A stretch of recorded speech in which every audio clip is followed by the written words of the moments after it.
My boyfriend's secret double life, found out through a random phone call. I never expected a simple phone call to unravel the life I thought I knew. My name is Anna, and I'm in my late 20s. I've been with my boyfriend, Mike, for almost 2 years. When we first met at a mutual friend's party, I was instantly drawn to his charm and wit. He was everything I ever wanted in a partner: kind, ambitious, and a little mysterious. We spent countless nights laughing and dreaming about our future, building a life together that felt solid and secure. One evening, while Mike was working late, I found myself curled up on the couch with a glass of wine, scrolling through social media. It was a typical night. I thought I'd call it an early night when my phone rang.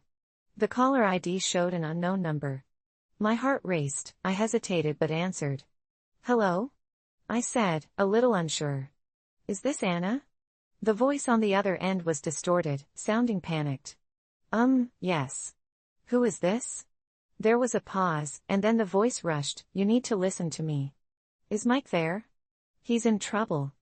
I felt a chill run down my spine. "What do you mean? Who are you?" "I can't explain right now. Just. He's not who you think he is. He's in danger. You need to find him." Before I could respond, the call dropped. I stared at my phone, bewildered. My mind raced with confusion. I brushed it off as a prank or a wrong number, but the seed of doubt was planted deep in my thoughts. The next few days were filled with strange occurrences. Mike continued to work late, but his stories started to feel inconsistent. One evening, he claimed he was finishing up a project, but his texts came in erratically. I found it odd that he'd leave his phone unlocked, revealing a few odd messages from contacts I didn't recognize. I was starting to feel uneasy. Mike's behavior became more distant, and I couldn't shake the feeling that he was hiding something. A few nights later, I was lying in bed next to him, unable to sleep. I decided to investigate. I quietly grabbed his phone from the nightstand and scrolled through his messages. Most were mundane, but one stood out: "We need to meet. It's urgent." The name attached to the message was unfamiliar. Panic surged through me. What was going on? My heart raced as I put his phone back and tried to act normal when he stirred next to me. The next day, I took it a step further. I started checking his social media. His profile seemed pristine, almost too perfect. Nothing out of the ordinary. But I couldn't shake the feeling that something was terribly wrong. I needed to know the truth, so I went to a few of Mike's friends, casually asking about him. They all had nice things to say, but I couldn't shake the feeling that they were hiding something. I finally decided to confront him. "Mike," I said one evening as he walked in from work, "I need to talk to you about something." He looked concerned, setting his bag down. "Sure, what's up? Is there something you're not telling me?" I took a deep breath, trying to keep my voice steady. "I got a strange phone call the other night. Someone said you were in trouble." He frowned, crossing his arms. "That's ridiculous. I'm fine. You shouldn't listen to random callers." "But I found some messages on your phone," I pressed, feeling the anger bubbling up. "And your stories haven't added up." Mike's face shifted from confusion to something darker. "Anna, you need to drop this. It's nothing. I promise." His reaction only fueled my determination. I decided to dig deeper. A week passed, and my paranoia intensified. Then, late one night, I received another call from the same unknown number. My heart raced as I answered. "Anna." The voice was clearer this time, but still distorted. "You need to get out. Mike is not who you think he is. He has a past, a dangerous one. He's been lying to you." I felt my stomach drop. "What do you mean?" "I can't explain everything over the phone, but you need to trust me. He's in trouble with people who want him dead. They're looking for him. And they'll come for you too if they find out you're with him." The words hit me like a punch to the gut. I was shaking as I hung up. My mind raced with fear and confusion. Mike had never mentioned anything about his past. What had I gotten myself into? The next day, I confronted him again. I spoke to that caller. "I need you to tell me the truth. Who are you, Mike?" He looked shocked, almost frightened. "Anna, please. You have to trust me. I left that life behind. I thought I could start fresh with you. But you're in danger, aren't you?" I pressed. What kind of danger? He hesitated, his expression flickering between guilt and desperation. It's complicated. I can't go into details, but there are people who want revenge. I've tried to protect you, but now I don't know if I can. Just then, a loud noise interrupted our conversation. The sound of sirens wailed in the distance, growing louder. I felt a surge of panic as Mike's eyes widened. Anna, you have to listen to me. We need to leave. Now. My heart raced. What's happening? He grabbed my hand, pulling me towards the door. I'll explain everything later, but you have to trust me. As we reached the door, the phone rang again, the screen lighting up with the unknown number. I froze, torn between answering and fleeing. Mike was tugging me to go, but I could feel my heart pounding in my ears. Anna, answer it. It could be important, he shouted. I glanced at the phone, the urge to know pulling me in both directions. With a shaky breath, I answered, my voice trembling. Hello? Anna. Listen carefully. You need to get away from him. He's not the man you think he is. Panic washed over me as Mike's grip tightened on my arm. I looked into his eyes, searching for reassurance, but all I saw was fear. Who are you? I demanded, my voice breaking. I can't explain right now, but you need to trust me. He's dangerous. Run. Before I could respond, Mike yanked the phone from my hand and ended the call. Anna, we don't have time for this. The sirens were almost upon us, and a sense of urgency flooded the air. I was caught in a whirlwind of emotions, fear, love, betrayal. Please, just tell me the truth, I cried out, desperate for answers. Just trust me. We can get away, and I'll explain everything. But in that moment, I realized I didn't know who to trust. The sirens echoed around us, growing louder, and I was left standing at the crossroads of love and survival, wondering if I'd ever truly known the man I loved. As I looked into Mike's eyes, I was struck by the uncertainty of it all. Would I run with him into the unknown, or would I stand my ground and face whatever awaited me? I had a choice to make, and it would change everything. In that moment of hesitation, I knew one thing: whatever path I chose, I would never see my life the same way again. Last summer, I went on a backpacking trip through Southeast Asia, hoping to find adventure and lose myself in the thrill of the unknown. I had heard stories of the culture, the beauty, and yes, some unsettling tales about the dark corners of the places I was visiting, but as a wary traveler, I thought they were just that, stories. My journey took me to a small village in Thailand, far off the beaten path, where the locals lived simple lives, untouched by the rapid pace of the modern world. The sun was setting, painting the sky with hues of orange and pink, as I stumbled upon a little food market bustling with excitement where vendors were selling fragrant dishes, exotic fruits, and colorful textiles. I was enchanted by it all and decided to try the local cuisine. I grabbed a bowl of tom yum, and although the spiciness made my eyes water, it lit up my taste buds in ways I had never imagined. As I indulged, I could see the villagers eyeing me curiously, a foreigner appreciating their culture. It was exhilarating until I noticed an elderly woman who sat apart from the chaos, her expression grave and her eyes hooded. She seemed to be selling something different from the others, tiny, intricately carved wooden figurines that looked eerily lifelike. My curiosity piqued when I noticed the subtle movement of her fingers, twisting each carving into position as if they were alive. Intrigued, I approached her, and with a smile, I asked what the figures were meant to represent. She looked at me with a deep, penetrating gaze that sent chills down my spine, then whispered in broken English, "They hold spirit. Come close." I walked closer, entranced by her aura but maintaining a safe distance. "What do you mean, spirit?" I asked, my voice laced with skepticism. Instead of answering, she handed me a small figure of a woman, translucent and delicate, yet heavier than it appeared. "Take," she insisted, her hand trembling slightly. I hesitated but eventually took the figure, feeling an odd sense of connection. It was not just a trinket, it felt almost alive in my hand. I still remember the shiver that ran through me as my fingers brushed its surface. "Keep it safe, or suffer," she warned cryptically, and before I could respond, she turned away as if she were sensing an approaching storm.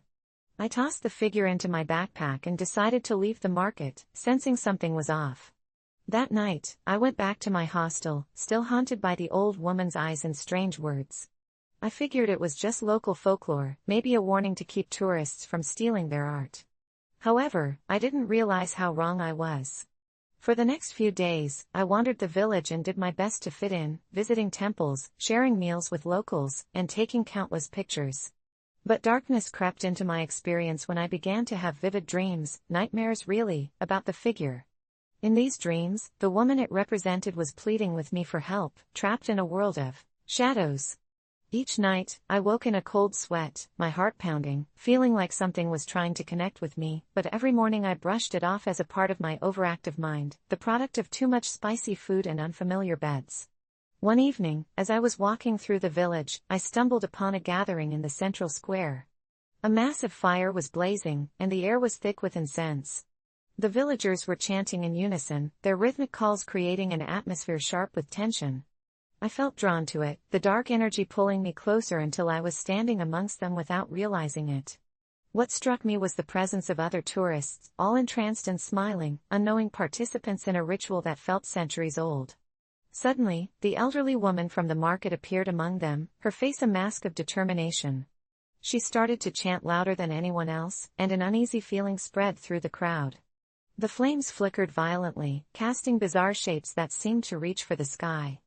I felt dizzy, overcome by the heat and the chanting, and I knew I needed to leave. But as I turned, I saw the figure from my backpack glowing faintly under my shirt. Panicking, I ran, trying to escape the grasping shadows of the firelight. I didn't stop until I reached my hostel, heart racing and mind buzzing with questions. I rushed to my bag and pulled out the figure. Its delicate form felt undeniable in my trembling hands. In that moment, I realized it wasn't just a carving, it was the embodiment of a spirit, bound to the old woman and trapped by the darkness extending from the fire. Desperation swallowed me whole, and I knew I had to return to the village and confront this haunting presence. The atmosphere felt charged as I approached the square again, the fire now dying down to embers. The villagers were murmuring softly, but when they saw me, a hush fell over the crowd. I spotted the old woman, and to my surprise, she beckoned me forward. This time, her expression was not grave but filled with a strange sense of urgency mixed with relief, as if she had been waiting for me. "You found it," she said, her voice low yet resonating with strength. "You must release her." Confusion washed over me as I tried to process her words. "Release who?" I stammered. "The spirit, you're the only one who can. She is bound to you." I glanced at the figure in my hands, its beauty suddenly feeling heavy. Taking a deep breath, I raised it toward the fire, remembering the nightmares and the pleas for help. The moment I did, the flames roared back to life, swirling around the figure in my palm. I felt a rush of energy coursing through me, the air thick with the essence of the ritual. "Let her go," the old woman shouted, and with those words, I released my grip. The figure flew from my hands and soared into the flames, emerging with a brilliant blue light. A voice, sweet yet haunting, echoed around us. "Thank you." As the light danced in the air, before dissipating like smoke, an overwhelming sense of peace washed over me. The villagers erupted in joy, lifting the old woman into the air, their chants transforming into celebration. I stood there, breathless, still trying to understand what had transpired. There was a weightlessness in my heart that felt foreign yet liberating. That night, I slept soundly for the first time since I arrived. My dreams were filled with an ethereal light rather than the shadows that once plagued me. The time I spent in that village became a profound lesson in understanding culture, belief, and the unseen bonds that connect us all. I returned home forever changed, with the memory of the spirit and the old woman's gaze etched in my mind. I often wonder about the boundaries between worlds and what lies beneath the surface of our experiences. Whether we acknowledge them or not, some cultural truths transcend language, age, and time, whispering to us in the essence of our very being.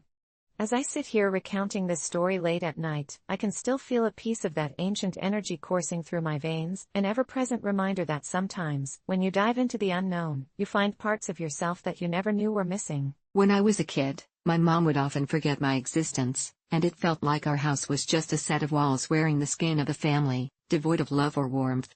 Birthdays were spent in silence, where I would blow out my candles while she stared blankly at her phone, and school plays were met with empty seats where I so desperately wanted her to be, only to later find her scrolling through social media, claiming she had prior commitments.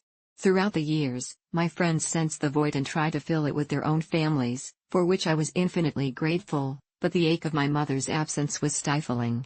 By the time I reached my teenage years, I was determined to be the opposite of her. I wandered into social clubs, forged new friendships, and leaned on surrogate parents who saw me for who I was. I dreamed of a wedding day bathed in love and support, surrounded by those who cherished me. Fast forward to my engagement, and the planning was thrilling until the moment my mom called me. She wanted to talk about dresses, flowers, and how she couldn't wait to be at my side. It shocked me. I had lived in a shadow where she rarely acknowledged my achievements, let alone my milestones. The memories of her dismissals flooded back like a tidal wave, drowning out the joy of my impending nuptials. I remember telling her, voice trembling with a mix of anger and hurt, that I wasn't comfortable with her being a part of the wedding. It felt like an enormous weight had been lifted off my chest, but her silence on the other end showed me that she was just as aloof as ever. Friends and family, who knew the history, stood by me, calling me brave and self-aware. They understood that her absence was a wound I'd carried too long to let her walk down that aisle like she had been by my side all these years.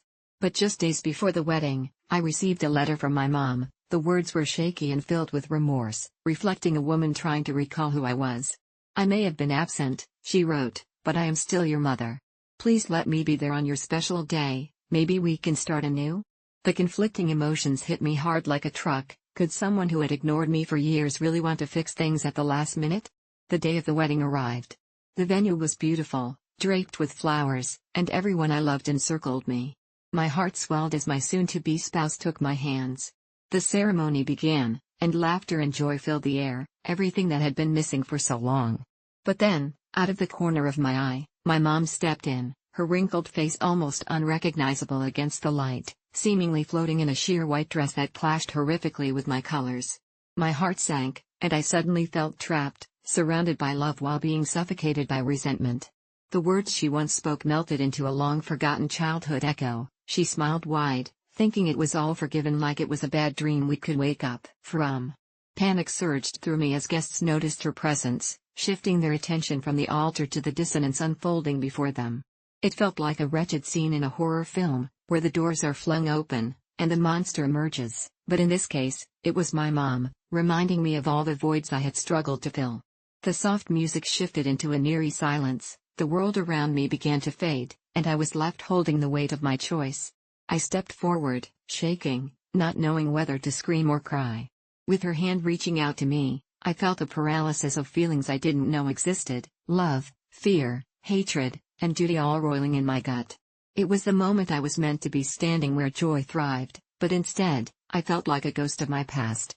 Memories crashed in like the plates I had once broken against the wall in anger, each fragment representing an unfulfilled mother's embrace. "What are you doing here?" I finally asked, voice trembling. A silence hung thick, the sound of my heart pounding echoed off the walls as her smile faltered. The world was watching. I had a decision to make: to let her in, despite the years of neglect, or to sever the bond that tried to tether me back to a place I never belonged. In that moment, I turned my back on her. Muffled gasps filled the air as I walked back towards the altar, the warmth of my partner's hand jolting me back to reality as I spoke. "I'm sorry, but I can't do this." And as I stood there, amidst vows and promises, the memory of her fading presence cut deeper than any sharp object could. After the ceremony concluded, I expected anger and fury, but instead heard nothing. She slipped away into the chaos, just like she always had. Months passed, filled with the joyous celebrations of a new life, but whispers of gossip reached me: how spiteful I had been, how harsh the decision seemed to friends, and I'd be lying if I said guilt didn't creep in every now and then. But then, I remembered the weight on my shoulders, the ghost of neglect that surrounded me for so long. Everyone has their stories, but mine felt like a horror story unraveling, where love is often the most horrifying monster of all. As I scrolled through social media one night, distraught over her absence, a post caught my eye, a single image of my mother standing at the very venue, the backdrop draped with flowers where our lives had taken separate paths. The caption read, "That empty feeling. Sometimes love isn't strong enough to fill the void." And I realized that her presence had never been about love, it was just another shadow, another appearance filled with obligation. In the end, I had made my choice. I had chosen people who mattered, those who saw me while I was invisible, and I swore I wouldn't let the ghost of my past haunt my future. So here I am, torn between being that little girl dreaming of her mother's love and the adult who learned to survive without it, wrestling with the consequences of familial ties, and affirming to myself that it's okay to choose those who choose you back. There's power in that decision, one steeped in anguish yet wrapped in self-discovery, and I now carry it with me like a talisman, a cruel lesson but a necessary one, reminding me that sometimes, you must close the door to move forward. When I learned to embrace my uniqueness, a personal story. When I learned to embrace my uniqueness, it wasn't in a triumphant moment of clarity or a well-lit scene in a movie. No, it came slowly, reluctantly, and in layers, like a fog lifting from a field in the early morning light. It was a process marked by uncomfortable, awkward moments that were as humbling as they were revealing. Growing up, I had always felt like the odd one out. While others seemed to move through life with an effortless sense of belonging, I stumbled, trying to mold myself into a shape that just didn't fit. At school, I was the quiet kid who preferred books over sports, who found comfort in stories and imagination rather than in crowds and popularity. I was never bullied, not exactly, but I could feel the subtle isolation, the whispered comments and sidelong glances, the sense that I didn't quite belong. My family loved me, sure, but even there I felt like a bit of an outsider, the creative in a family of pragmatists, the one whose interests and quirks didn't quite line up with their practical ambitions and tidy plans for the future. It wasn't until I left for college that the loneliness of it all started to sink in. Surrounded by new faces, I tried harder than ever to blend in, to be someone who could slip into conversations without a second thought, to say the right things, to wear the right clothes, to adopt the easy laughter and casual confidence I saw in others. I even joined clubs and groups that I thought would make me feel normal, hoping that if I surrounded myself with the right people, I'd somehow absorb their comfort with themselves. But no matter how hard I tried, I still felt like I was faking it, like I was wearing a mask that everyone could see through. Then, in my second year, I met Sophie. She was in one of my literature classes, the kind of person who radiated a quiet confidence that seemed to draw people in without her even trying. She was quirky, unapologetically so, wearing vintage clothes and talking passionately about things most people would dismiss. She didn't just stand out, she stood tall in her uniqueness, unbothered by what anyone thought. One day, we ended up working together on a project, and over time, I found myself opening up to her in a way I hadn't with anyone else. I confessed my struggles, my fears of being different, and my constant feeling of not fitting in. She listened without judgment, her eyes warm and understanding, and then she said something that would stay with me forever: "You're not meant to fit in. You're meant to stand out." At first, I brushed off her words as something people say to make others feel better. But as we spent more time together, I began to notice how Sophie didn't try to hide her quirks, she leaned into them. If she had a strange idea, she shared it. If she had an unusual perspective, she owned it. Watching her, I realized that what made her so magnetic wasn't that she was trying to stand out. She simply didn't hide who she was, and that authenticity made her shine. Her words echoed in my mind for weeks, slowly breaking down the walls of self-doubt I'd spent years building. I started to experiment, testing out small bits of myself that I'd kept hidden for so long. Instead of stifling my love for poetry, I began sharing my favorite lines with friends, even if it felt strange. I started wearing clothes that felt true to me, not just what I thought would help me blend in. I allowed myself to express opinions that I'd usually keep to myself out of fear of seeming too intense or different. At first, it was terrifying. I worried about the stares, the questions, the inevitable judgment. But to my surprise, people started responding positively, not in the way I'd expected, but with genuine interest and curiosity. They wanted to know more, to hear my thoughts, to see the world through my lens. I found myself forming connections with people who valued me for who I truly was, not for the person I'd been pretending to be. There was one moment, though, that truly cemented this newfound acceptance of myself.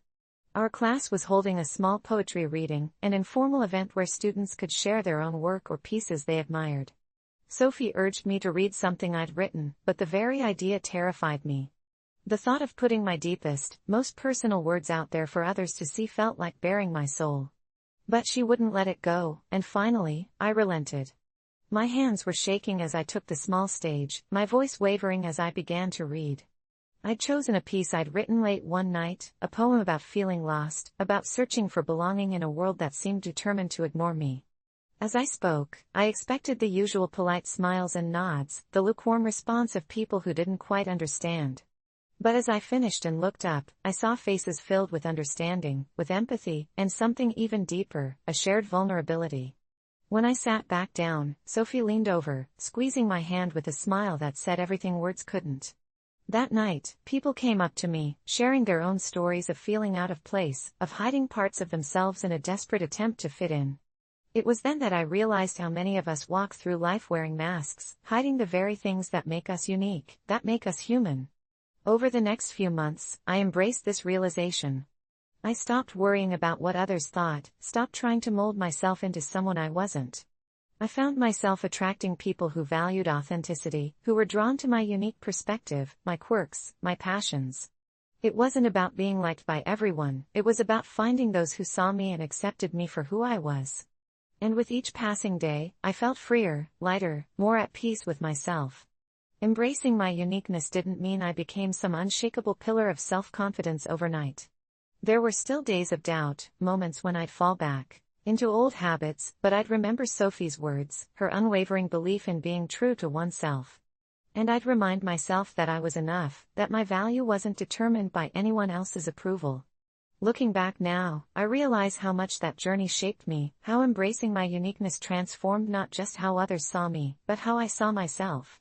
I learned to love the parts of me that I'd once tried so hard to hide, the parts that made me who I was. And in doing so, I found a sense of belonging, not in the approval of others, but in the quiet confidence of knowing I was being true to myself. Embracing my uniqueness wasn't a destination, it was a journey, one that I'm still on, one that continues to teach me the value of authenticity, of self-acceptance, and of the quiet strength that comes from standing tall in who you are, unafraid and unapologetic. I was your average 20-something, stuck in a rut and inundated with daily responsibilities that often felt suffocating. The grind of life had turned into a monotonous hum that blurred the beauty of existence into some kind of dull gray.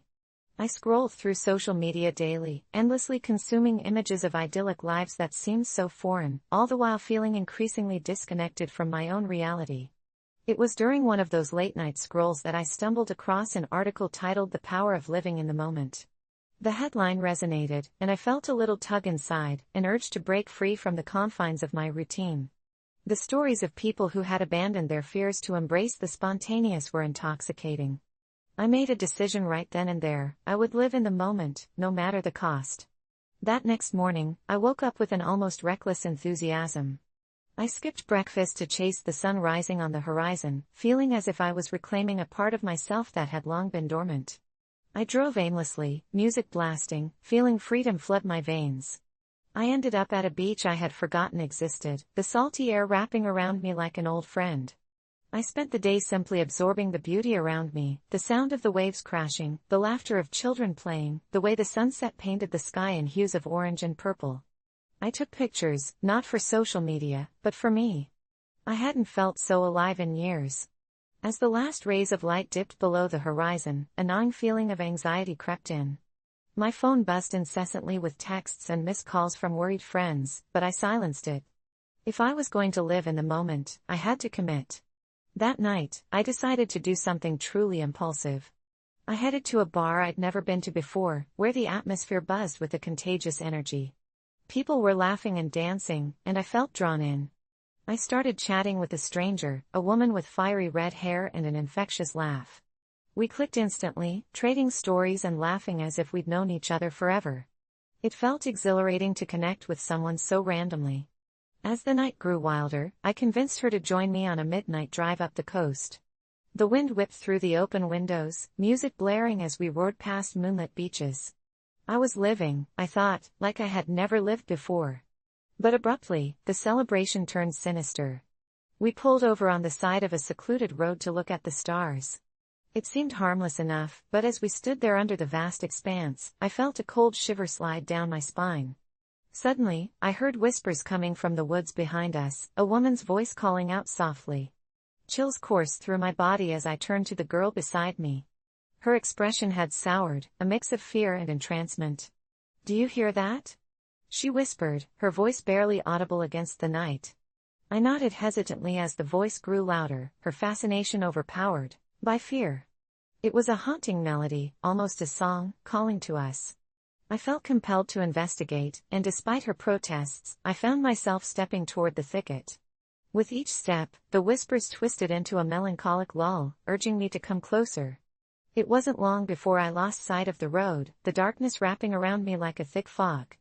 I turned around to see the red-haired girl panic-stricken, but I felt drawn into the woods as if some unknown force was pulling me onward.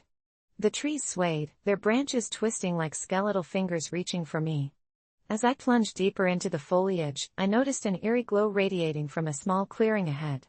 The melody intensified, intertwining with the rustling of leaves, hypnotizing me. I stepped into the clearing, my breath hitching in my throat. The moonlight illuminated a circle of strange symbols etched into the earth. I was surrounded by silhouettes, figures dressed in tattered clothes, their faces obscured by shadows. I realized that these weren't just figures, they were the lost souls of those who had ventured into the woods before me. Their hollow eyes bore into my soul as they started to sway in rhythm with the haunting melody. Panic surged through me as I turned to flee back to safety, but my feet felt rooted to the ground. The whispers escalated, echoing in my mind, "Stay. Stay. Join us." I fought back, wriggling free until I burst through the trees and stumbled onto the road. The stars twinkled innocently overhead, and in the distance, I saw the red-haired girl standing there, worry painted across her delicate features. I rushed to her side, breathless and panicked. "We need to go. Now," I shouted, my voice raw with fear. As we scrambled into the car, I glanced back toward the woods, the shadows now still, as if they were watching us. I drove off in a haze of adrenaline, my mind racing. The thrill of adventure had come crashing down into a nightmarish realization. Living in the moment had brought me face to face with something I wasn't meant to find. As the sun began to rise, casting the world in warm hues, the exhilaration of last night faded, replaced by the weight of what I had almost lost. I had sought to escape from life's shackles, only to tango with the unknown. I vowed then and there that living in the moment didn't just mean throwing caution to the wind. It meant appreciating the beauty of each second with wisdom and awareness. Sure, I could find joy in spontaneity, but there were dangers in reckless abandon. When I returned home that day, weary and shaken but alive, I realized that true life is found not just in the wild, reckless moments but in the delicate balance of experience, understanding, and connection. The day I decided to live in the moment changed me forever, but not in the way I had expected. I learned the value of presence, not just through escapade, but through awareness of the shadows lurking just beyond the light. And though I still crave adventure, I approach each moment with reverence, knowing that sometimes, the most profound journeys happen within, and the real magic lies in the balance between embracing the thrill and recognizing the unknown. They say that hope is a fragile thing, like a flickering candle in a dark room. I learned that all too well one cold, stormy night when everything changed. My name is Alex, and a few months ago, I found myself in the most dire of situations. It began with a routine drive back home from work. The rain was pouring down, and the wind howled like a wounded animal. My car, an old but reliable hatchback, was too small to handle the treacherous weather, but I was determined to make it home. As I navigated the winding roads, the rain intensified, and visibility dwindled. I was on the edge of my seat, gripping the steering wheel tightly. Suddenly, out of nowhere, a massive tree fell across the road, blocking my path. I slammed on the brakes, but it was too late. My car skidded, and the next thing I knew, I was spinning, the world around me a whirl of rain-soaked chaos. When everything stopped, I was disoriented but thankfully unhurt, albeit shaken. I quickly assessed my surroundings and realized I was stuck on a deserted road, with the tree trapping me within my vehicle. The storm raged on, and my phone had no signal. Panic began to creep in. I honked the horn repeatedly, hoping someone would hear me, but deep down, I knew I was miles away from the nearest town, and the storm was likely driving everyone indoors. As I sat there, rain seeping into my clothes and a growing sense of helplessness enveloping me, I tried to stay calm and think rationally. I remembered my survival training from back in the day, a remnant of my high school camping trips, where we learned how to stay safe in dire situations. I glanced around for options, but the tree was too enormous to move, and I had no tools. I settled against my seat and let out a heavy sigh. Then, I noticed something, a glimmer of light in the distance. It flickered like a dying star, but amidst the storm, it brought a wave of hope. I mustered the courage to open my door against the pouring rain, stepping into a world that felt cold and alive with danger. My heart raced as I trudged through the downpour, each step heavier than the last. The light seemed to beckon me, and I was determined to uncover its source. As I approached, the wind howled ferociously around me, and the rain stung my face, but my spirits were lifted. I finally broke through the trees and discovered a small cabin, barely illuminated by a flickering lantern. It looked abandoned but had an inviting warmth about it. I knocked nervously, half expecting nobody to answer, but a moment later, the door creaked open, and a figure appeared, shrouded in shadows. Old and hunched, the man had a kind face framed by a wild mane of gray hair. His eyes sparkled with a warmth that gave me comfort despite the bizarre circumstances. "Come in, child. You look like you've battled the elements and lost," he said, his voice a soothing balm amidst my anxiety. I stepped inside, grateful for the shelter and warmth. The cabin was small yet cozy, filled with trinkets from an adventurous life. The old man introduced himself as Harold, a recluse who lived off the grid, far from the chaos of the modern world.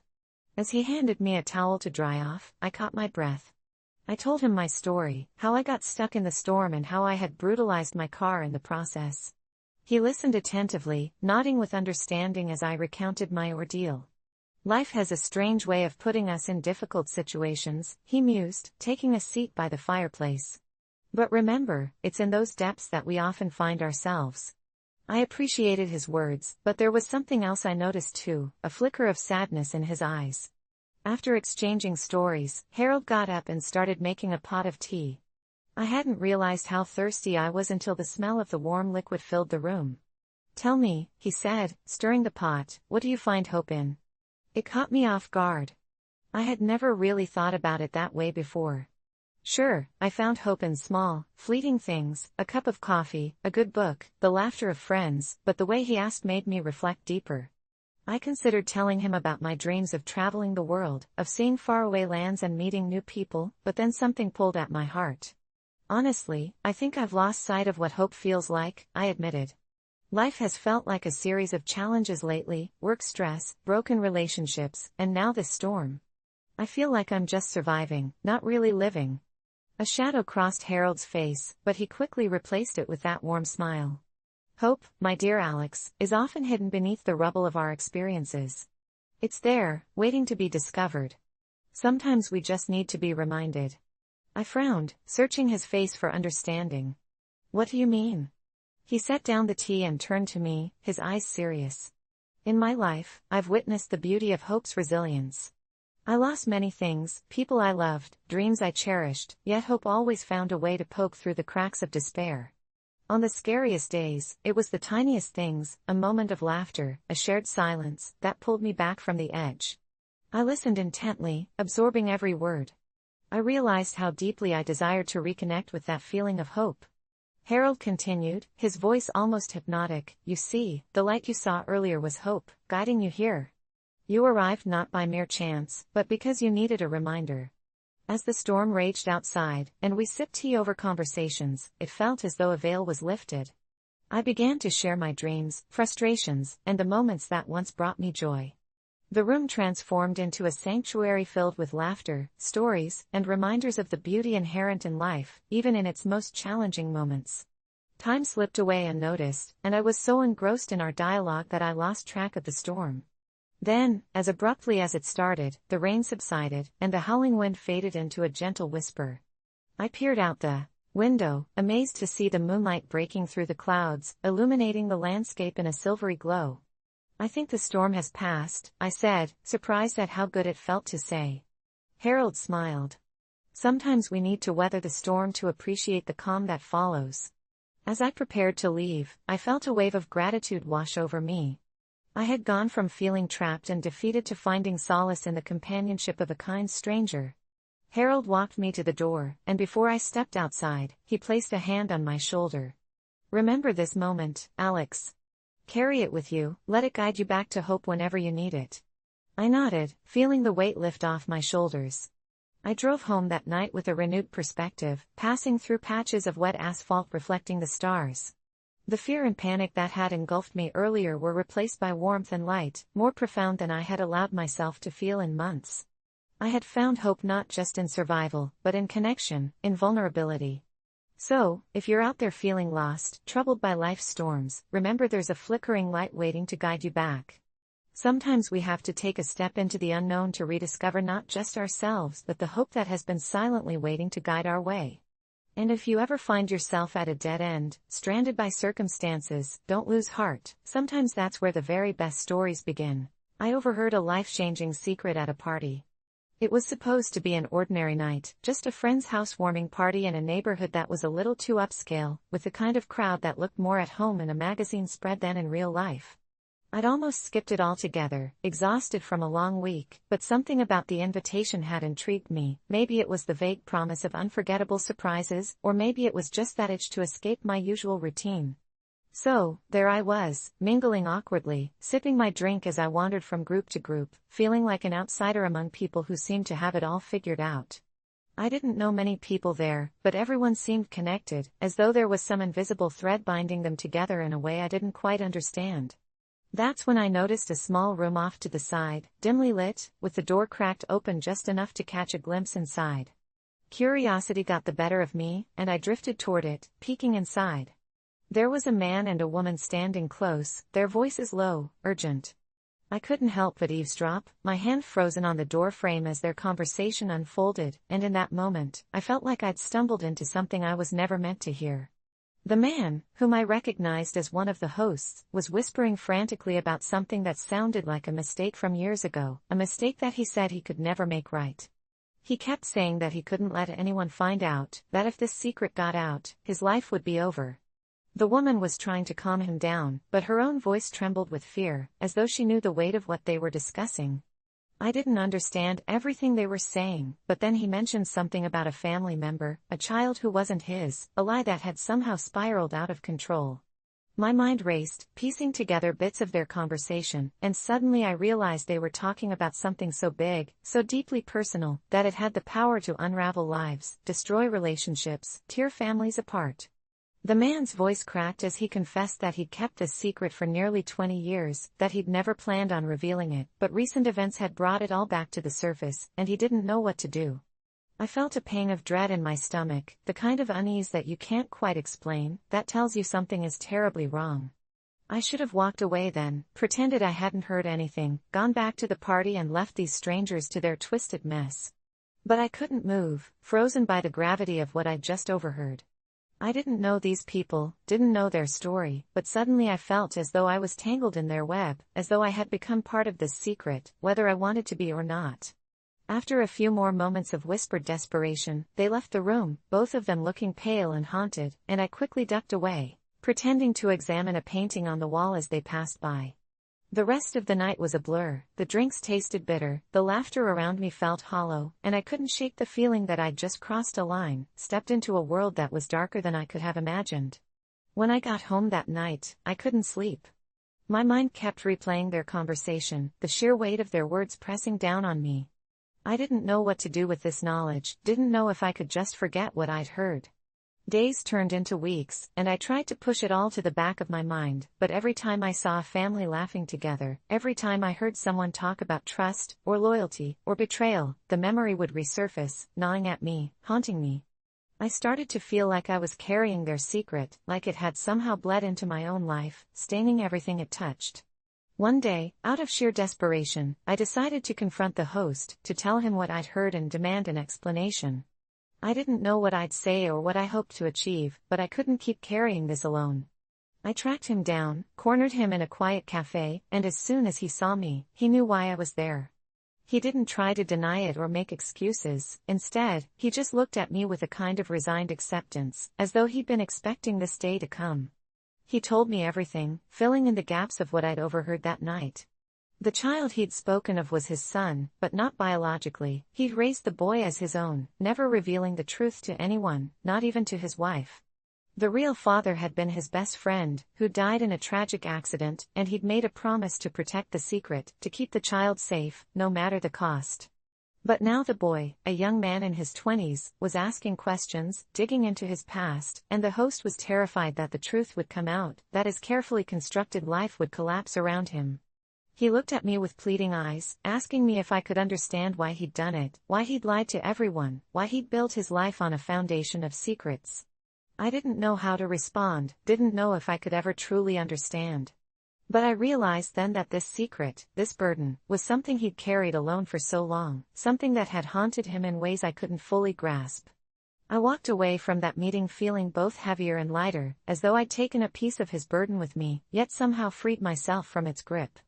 I knew then that I could never reveal his secret, that it wasn't mine to share, that I'd stumbled into this world by accident and it wasn't my place to disrupt it. In the end, I never told anyone else what I'd overheard that night. But the experience changed me, made me see people differently, made me understand that everyone carries hidden scars, that we're all fighting battles no one else can see. And even now, years later, I think back to that night, to that secret I overheard, and I wonder if it's still buried, still hidden, or if the truth has finally come to light.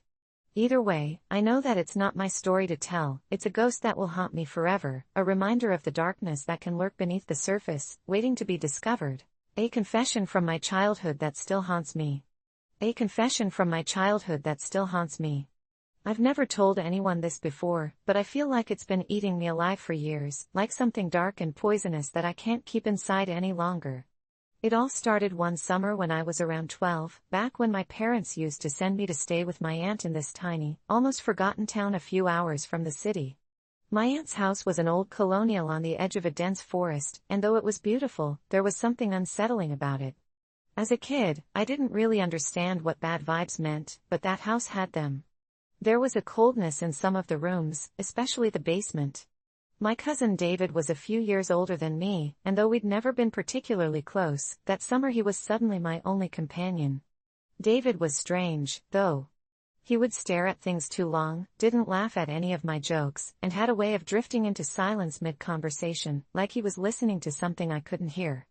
But I was 12, lonely, and eager to have any kind of connection, so I ignored all the red flags, chalked it up to him just being different. One afternoon, David asked if I wanted to go into the woods. There was supposed to be an abandoned cabin out there, somewhere deep among the trees, and he said he knew the way. The thing about the woods was they felt like a whole different world. As soon as we crossed the boundary from my aunt's yard, the temperature seemed to drop. The sounds of birds and bugs disappeared, leaving only an unnatural silence that made my skin crawl. But David was determined, and I followed, pretending not to notice the unease settling in my stomach. We walked for what felt like hours, deeper and deeper, until the trees became so dense that barely any sunlight made it through. That's when we saw it. The cabin was old and half-collapsed, covered in moss and vines, hidden so well that you could pass by it 100 times and never see it unless you knew exactly where to look. David told me he'd found it last summer and never told anyone, that it was our secret. He was grinning like he'd just shown me the best surprise of my life, but I remember feeling a cold, prickling fear. I didn't want to go inside, but David grabbed my arm and pulled me in before I could protest. The cabin was dark and smelled of rot, mold, and something else I couldn't quite place. It was filled with strange things, dried-up animal bones scattered on the floor, weird symbols scratched into the walls, and, in the center, a small wooden box sitting on a makeshift altar. I wanted to leave, but David insisted we stay. He told me that he'd found the box last year and that there was something inside it, something powerful, something he hadn't dared to touch yet but wanted to show me.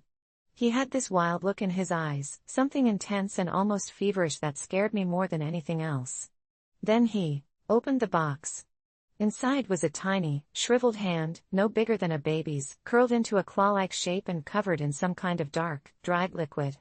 The smell hit me first. It was rancid, like old meat left in the sun. David told me it was the hand of the forest spirit, something he'd read about in some old book in my aunt's library, something he said would protect us if we made a pact with it.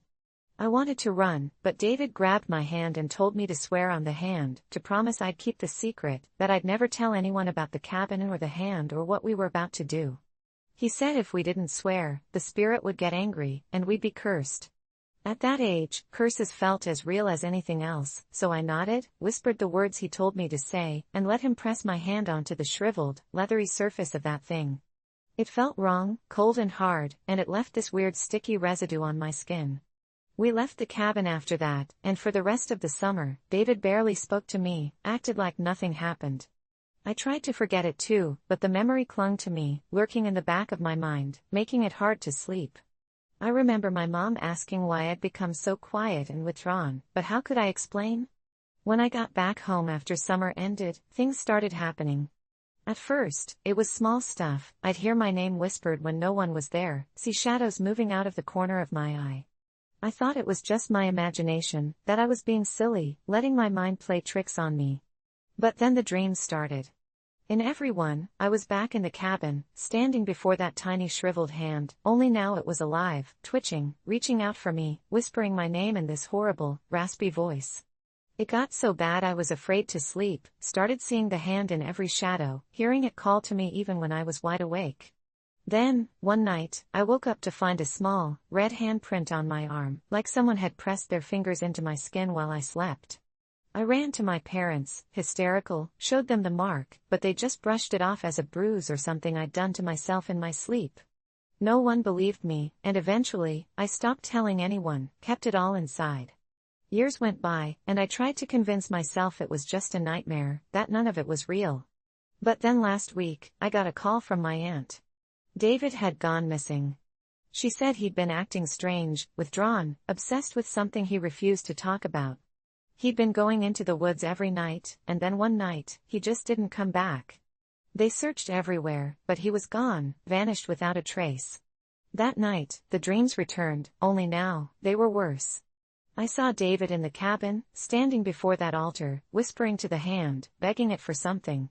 His face was twisted, desperate, terrified, and then he looked at me, reached out, and screamed for help. I woke up drenched in sweat, the sound of his voice still echoing in my head. Since then, the hauntings have become more intense. I'll catch glimpses of him in the mirror, his eyes hollow, pleading. I can hear the hand whispering in my dreams, telling me it's time, that I have to come back, that I have to finish what we started.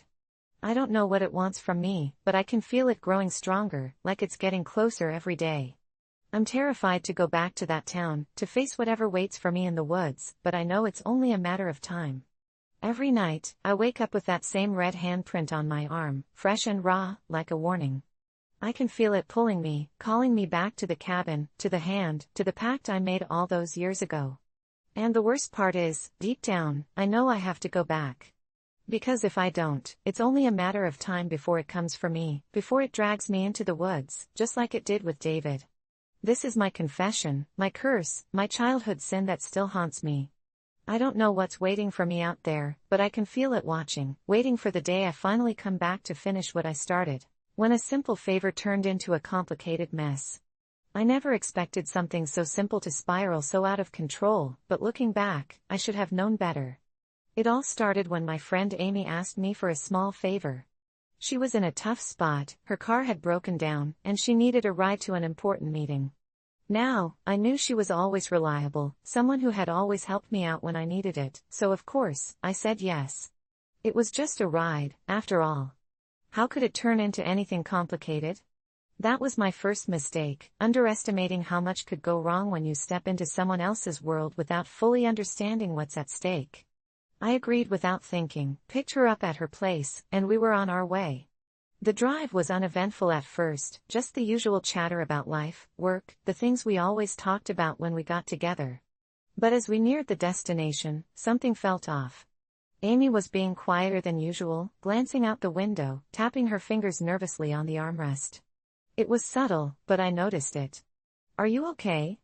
I asked, trying to break the tension. She forced a smile. "Yeah, just a little stressed. Big meeting today." That wasn't unusual. Amy was always a little on edge before big presentations, but this time, it seemed different. She was acting like she was holding something back, like there was more going on than she was willing to let me in on. I didn't press her, though. I figured it was just the nerves. We pulled up to the building where her meeting was taking place. She thanked me and got out, but as she walked toward the entrance, she turned around. "Hey," she called, hesitating for a moment, "can you do me another favor while I'm in there?" "Of course, what's up?" I replied. "Can you just wait for me in the car? I'll be back in an hour. I don't want to be alone when I leave, okay? I really need you to be there." I was confused, but I agreed. I mean, it wasn't a big deal, right? Just sit in the car for a bit while she handled her business. But then things started to get strange. As I waited, I noticed people coming and going from the building. One man, in particular, caught my eye. He was walking toward the building, his phone pressed to his ear, but what stood out to me was how familiar he looked. I couldn't place him at first, but there was something about his demeanor that made me uneasy. Maybe it was the way he kept glancing at my car, or the fact that he was clearly agitated. I tried to shake it off, but I couldn't stop watching him. After a few minutes, he disappeared inside the building, and I went back to scrolling through my phone. But that was when things started getting worse. I heard a knock on my window. I jumped, startled, and looked up to see Amy standing there, her face pale, her eyes wide with fear. "Get in," she whispered urgently. "We have to go, now." I didn't ask any questions. I unlocked the door, and she got in quickly, slamming the door shut behind her. Her hands were shaking, and her breath was ragged. "What happened?" I asked, trying to stay calm. "Who was that guy?" "I don't want to talk about it right now," she said, her voice barely above a whisper. "Just drive." Something in her voice made it clear that whatever had happened was serious. I didn't push her further. I just started the car and pulled away from the building, glancing in the rearview mirror. That's when I saw him. The man I had noticed earlier was now following us, tailing us closely in his car. My heart started to race. "Amy, who is that?" I asked, my voice shaking. She didn't answer, her eyes fixed on the road ahead. The silence between us was deafening. As we turned down a side street, I tried to lose him, making sharp turns and speeding up, but the car behind us stayed right on our tail. "I don't know what to do," Amy muttered under her breath, her hands clutching the seat. "I didn't want you to get involved, but now I have no choice. He's going to hurt me if I don't get away." "What do you mean? Who is he?" I asked, my mind racing. "What's going on?" She finally turned to me, her eyes wide with terror. "He's not just some guy," she said, her voice trembling. "He's someone I used to be involved with. Someone I thought I got away from. But he found me. And now he's coming for me, and he's going to make sure I pay for what I did." I was speechless. What could I even say to that? How did I get myself into this? This simple favor had turned into a nightmare. I tried to stay calm, but the adrenaline was taking over. I kept glancing in the rearview mirror, and I could see his headlights getting closer. He was right behind us now. I was running out of options. "We have to get somewhere safe," I said, my voice tight with panic. "We can't outrun him. We need to hide." But Amy just shook her head. "He knows all the places I go.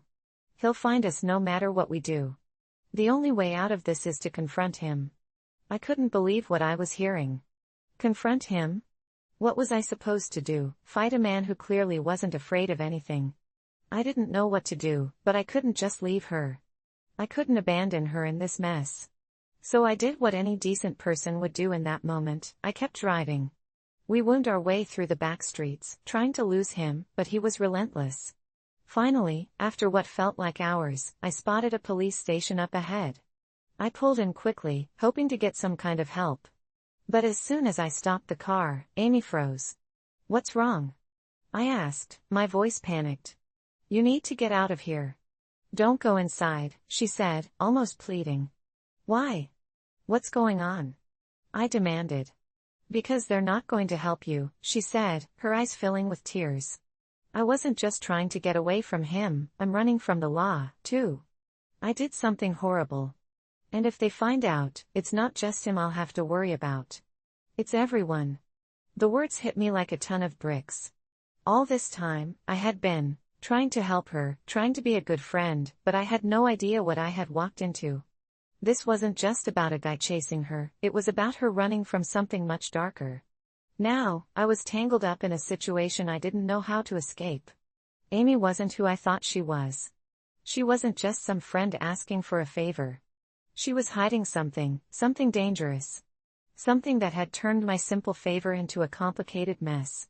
As I sat there, in front of that police station, not knowing what to do, I realized I was caught in a nightmare of her making, and there was no way out. Not for me, not for her. And now, I was in too deep. The only question left was, could I get out alive? I never thought I would find myself in a situation that would test my sanity, but then again, I never truly knew what self-love meant. The journey to discovering it began with that cursed mirror, hidden away in my grandmother's attic. As a child, I would hear the whispers of its haunted past, tales of how it ensnared the souls of those who gazed too long into its depths. But as an adult, curiosity got the better of me. One rainy evening, while cleaning out the attic, the mirror caught my eye. It was partially covered in dust, the ornate frame glimmering in the dim light like an invitation. I brushed off the grime, revealing my reflection, but something felt off. My face seemed distorted, warped by an unseen force, and for a moment, I felt an unsettling pull towards it, as if it were trying to convey a message. I quickly stepped back and laughed it off. My friends claimed I was too hard on myself, that I never truly appreciated my worth, but how could I when I was constantly haunted by images of perfection, photoshopped and filtered?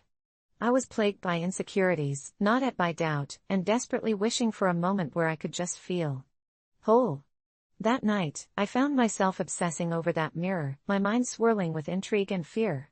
I googled its origins and stumbled upon whispers of it being a portal of sorts, a reflection of not just what you see, but what you feel within.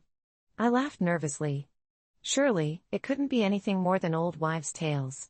Yet, that self-deprecating voice in my head urged me back to it. The following night, I returned, and this time, something shifted. As I stared into the glass, I felt the world around me dim, as if I were standing on the precipice between reality and an abyss. I closed my eyes, breathing in deeply, forcing myself to confront the beast lurking within, the relentless self-loathing that accompanied me like a shadow. When I opened my eyes, I wasn't alone in the reflection. There stood a version of myself, cloaked in darkness, features obscured by shadows but undeniably familiar. "You finally came," it rasped, a voice like gravel, low and mocking. Panic surged through me. "What do you want?" I could barely whisper. "To show you the truth," it replied, beginning to twist and ripple, beckoning me closer. I could feel an overwhelming heat, a magnetic pull that tempted me to step forward. "What truth?" I demanded, though I already knew deep down. It grinned, revealing a row of jagged teeth that made my stomach churn. "The truth of what you are. Look again." I resisted, but the urge was intoxicating. I stepped closer, trembling, and again peered into the glass.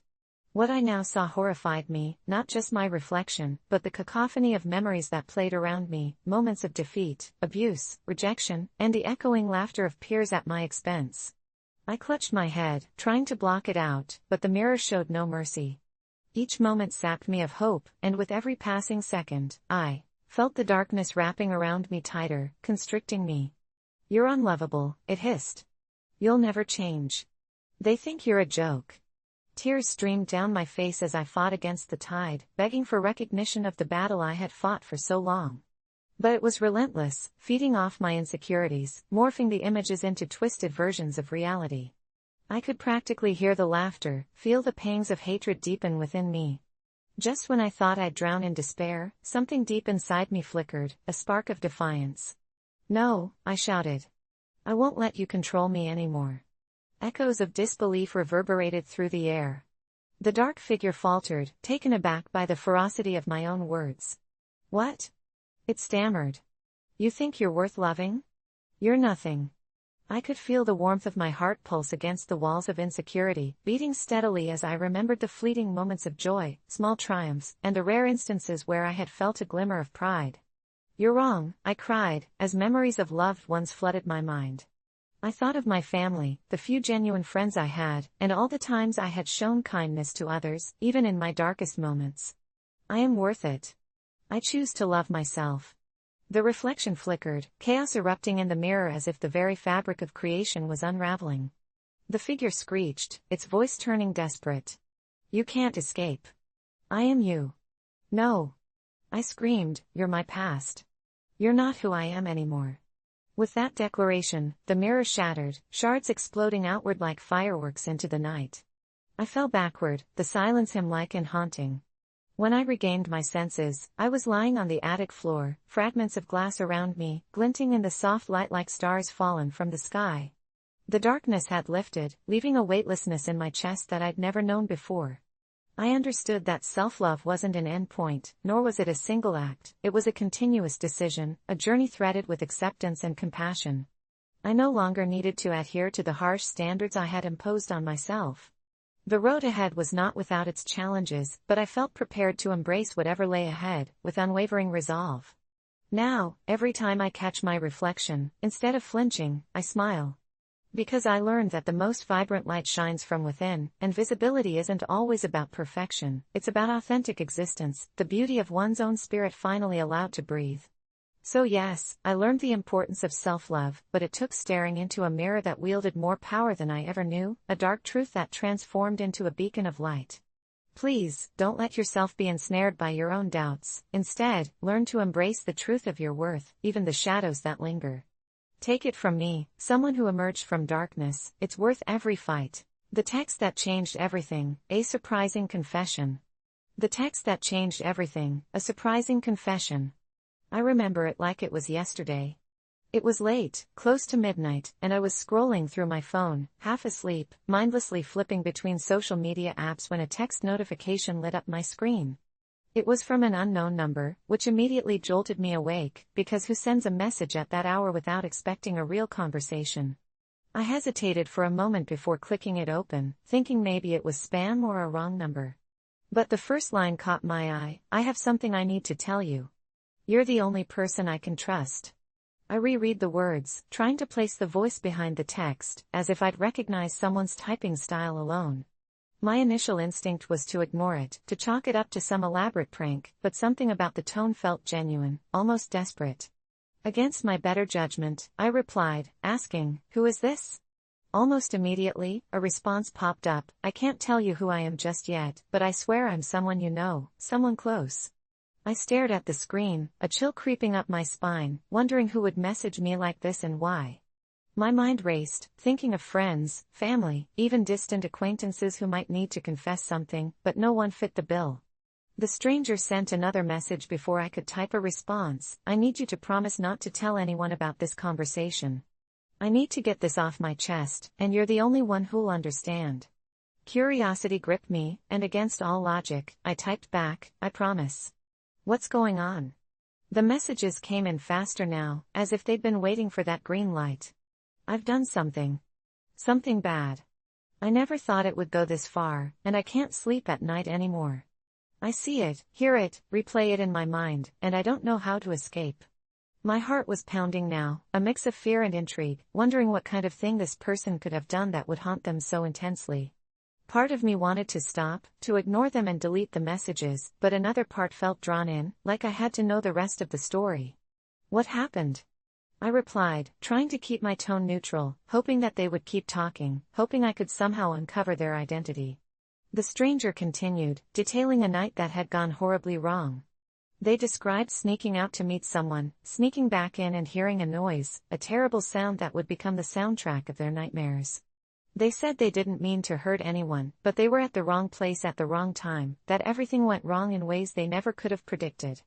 The more I read, the more a feeling of dread began to settle over me, a strange, growing sense of familiarity, like the story was tugging at something in the back of my mind. Suddenly, they said something that made my blood run cold. "You were there that night, too." My mind froze. Me? I typed back, "What do you mean I was there?" They replied, "I saw you. You didn't know it, but I saw you walk by. I thought about calling out to you, but I didn't want you involved. If you'd seen me, none of this would have happened." My hands were shaking now, my mind racing back through any night that might match what they were describing, but I came up blank. I had no idea what they were talking about. I asked them to clarify, but they only replied, "It's better if you don't remember. It's safer that way." But I couldn't hold it in anymore. I couldn't keep this secret on my own. As the words sank in, I felt a surge of anger, confusion, and a deep sense of betrayal. Who was this person? Why did they think I could help them? But the fear was stronger than any anger, fear that whatever they'd done, whatever they thought I might know, could somehow ruin my life, too. My fingers hovered over the screen, tempted to call the police, or to call someone, anyone, who might understand. But before I could make a decision, another message popped up. "You think I'm a monster, don't you?" I didn't know what to say. I was trapped in their confession, an unwilling participant in whatever dark secret they were carrying, and it felt like a nightmare that I couldn't escape from. Instead of replying, I stayed silent, hoping they'd stop, but they didn't. The stranger went on, describing in chilling detail how they tried to cover up what had happened, how they'd planned to leave it all behind but couldn't shake the feeling of guilt. And then, the confession took a darker turn. They admitted that they'd started to think someone was following them, that they felt like they were being watched. They said they couldn't tell if it was paranoia or if someone knew what they'd done. At this point, my heart was pounding, my thoughts racing between horror and suspicion, wondering if this was some kind of sick joke. But it felt too real, too raw to be fake. I felt like I was falling down a rabbit hole, getting sucked deeper into a confession I'd never asked for. I typed, "Why are you telling me all of this?" The reply came almost immediately, "Because if anything happens to me, I need someone to know the truth. And if I don't make it, I need you to tell them I'm sorry." That last sentence sent a shiver down my spine. I typed back, "What do you mean, if you don't make it?"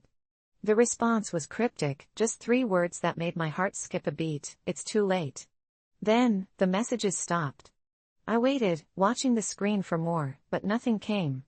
I tried calling the number, but it went straight to voicemail, the hollow sound of the beep echoing in my ears, leaving me with nothing but my own racing thoughts. I barely slept that night, my mind spinning with questions, trying to piece together fragments of the story, trying to figure out who this person was, what they'd done, and what it had to do with me. In the morning, I considered going to the police, but what would I even tell them? That someone I didn't know had sent me a cryptic confession and then vanished? It sounded insane. And yet, I couldn't shake the feeling that something terrible had happened, that maybe they were really gone, and I was the last person who knew their secret. Days turned into weeks, and I heard nothing more. But every now and then, I'd get an eerie feeling, like someone was watching me, like I'd become part of something dark and sinister that I couldn't escape from. Then, one night, as I was drifting off to sleep, my phone buzzed again. A message from an unknown number lit up my screen. Heart pounding, I opened it, expecting more cryptic words, maybe an explanation, but instead, it was just one line: "You should have kept your promise." I sat there, frozen, my mind reeling, wondering what that meant, wondering if it was the same person or someone else who knew what I'd been told. In the days that followed, I found myself looking over my shoulder, feeling like someone was always a step behind me. The confession that I'd been dragged into had become a shadow over my life, a constant reminder that somewhere out there, someone had trusted me with a terrible truth, and now, that trust was haunting me. And every time I looked at my phone, I half expected another message, a chilling reminder that the secret I'd tried to forget was still out there, lurking, waiting to pull me back in. When I met my best friend's parents, the awkward encounter. It was the day I had been dreading for weeks. My best friend, Emily, had been asking me to meet her parents for months, but I kept putting it off, not because I didn't want to meet them, but because I wasn't sure if I was ready for the inevitable awkwardness. I had heard stories about her parents, how they were traditional, strict, and expected a lot from the people Emily surrounded herself with, especially her friends. I was nervous, not knowing what to expect. I had been friends with Emily for years, but meeting her parents felt like a rite of passage I wasn't sure I was prepared for. It all started on a Saturday afternoon when Emily called me, asking if I wanted to come over for dinner. I hesitated for a moment, knowing what that meant, but I agreed. I spent the entire afternoon psyching myself up, trying to figure out what to wear, how to act, and what to say. I knew I had to be on my best behavior, but I also didn't want to come off as stiff and forced. I wanted them to like me, but I didn't want to pretend to be someone I wasn't. By the time I arrived at Emily's house, I was already a bundle of nerves. I parked my car in front of the house, took a deep breath, and forced myself to walk up to the front door. Emily greeted me with her usual warm smile, and I could tell she was just as excited for me to meet her parents as I was terrified. "You're going to be fine," she assured me. "They're not as scary as they seem." Easy for her to say. She had known them her entire life. I followed her inside, where the smell of a home-cooked meal hit me immediately. It was comforting but also made my stomach turn with anxiety. I wasn't sure if it was the food or the situation. Emily led me to the dining room, where her parents were already sitting. Her dad was in his usual spot at the head of the table, a man with a firm handshake and a serious expression. He was a lawyer, the type of person who always seemed like he was analyzing everything around him. Her mom, on the other hand, was more approachable, but her eyes always seemed to be scrutinizing me as if she could see right through me. I stood there for a moment, feeling like I had just walked into an interview. Emily introduced me, and her parents gave me polite smiles, but I could tell they weren't exactly thrilled about my presence. "It's nice to meet you," Emily's dad said with a firm handshake, his voice deep and authoritative. "Emily has told us a lot about you." I nodded, trying to hide my nerves. "It's great to meet you too, Mr. and Mrs. Davis."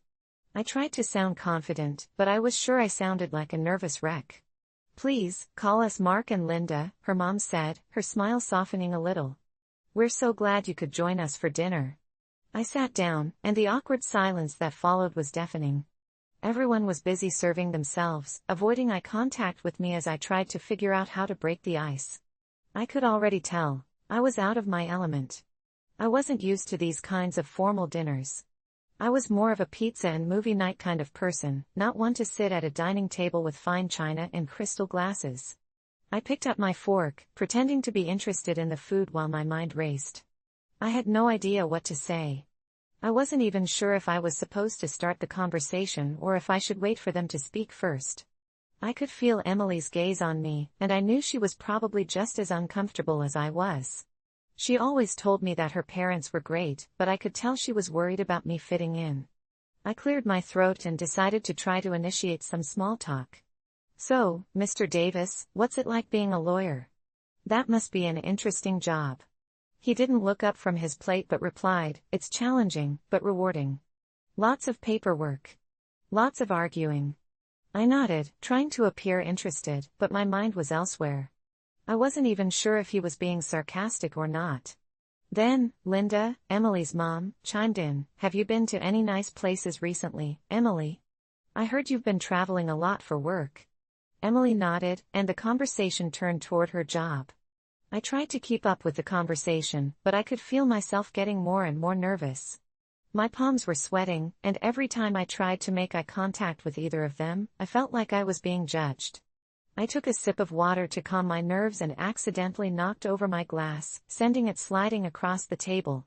I gasped as it tipped over, and water splashed across the table, spilling onto the white tablecloth. The room went completely silent. I froze, unsure of what to do. "Oh, no. I'm so sorry," I exclaimed, grabbing a napkin to try to clean it up. But it was too late, the damage was done.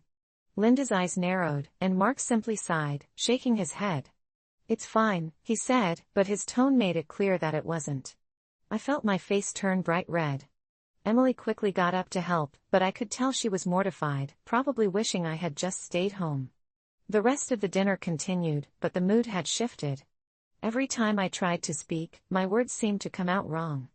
I felt like I was walking on eggshells, afraid that one wrong move would send everything crashing down. It wasn't until dessert, when the conversation shifted to more neutral ground, that things started to ease up a little. Emily's mom started talking about her love for gardening, and Mark chimed in with his obsession with fishing. I managed to squeeze in a few words, but the awkwardness was still hanging in the air. When dinner was finally over, I thought I would be able to breathe a sigh of relief, but Emily's parents insisted on showing me around the house. I followed them, nodding politely, but my anxiety was at an all-time high. They took me to the family room, where pictures of Emily and her siblings lined the walls. They were all smiling and happy, a perfect family in a perfect home. I couldn't help but feel like I didn't belong there. As we toured the rest of the house, Emily's dad told me about his extensive wine collection, and her mom gave me a lecture on the importance of good table manners. I nodded along, but inside, I was dying. Finally, after what felt like an eternity, it was time to leave. Emily walked me to the door, and I could tell she was just as relieved as I was. "I'm so sorry about everything," I said, feeling like I had made a complete fool of myself. "Don't worry about it," Emily said, giving me a hug. "They're a little intense, but they like you. Trust me." I wasn't sure if she was just being polite or if she genuinely believed that, but I appreciated the reassurance. As I drove home that night, I couldn't help but replay every awkward moment in my head. I had been too nervous, too eager to impress, and it had all backfired. I wasn't sure if I would ever be able to get past the awkwardness, but one thing was for sure, I would never look at dinner with Emily's parents the same way again. Entitled Aunt Tries to Take Over My Birthday, Chaos Ensues. It was supposed to be a day of joy, a day that was all about me, my birthday.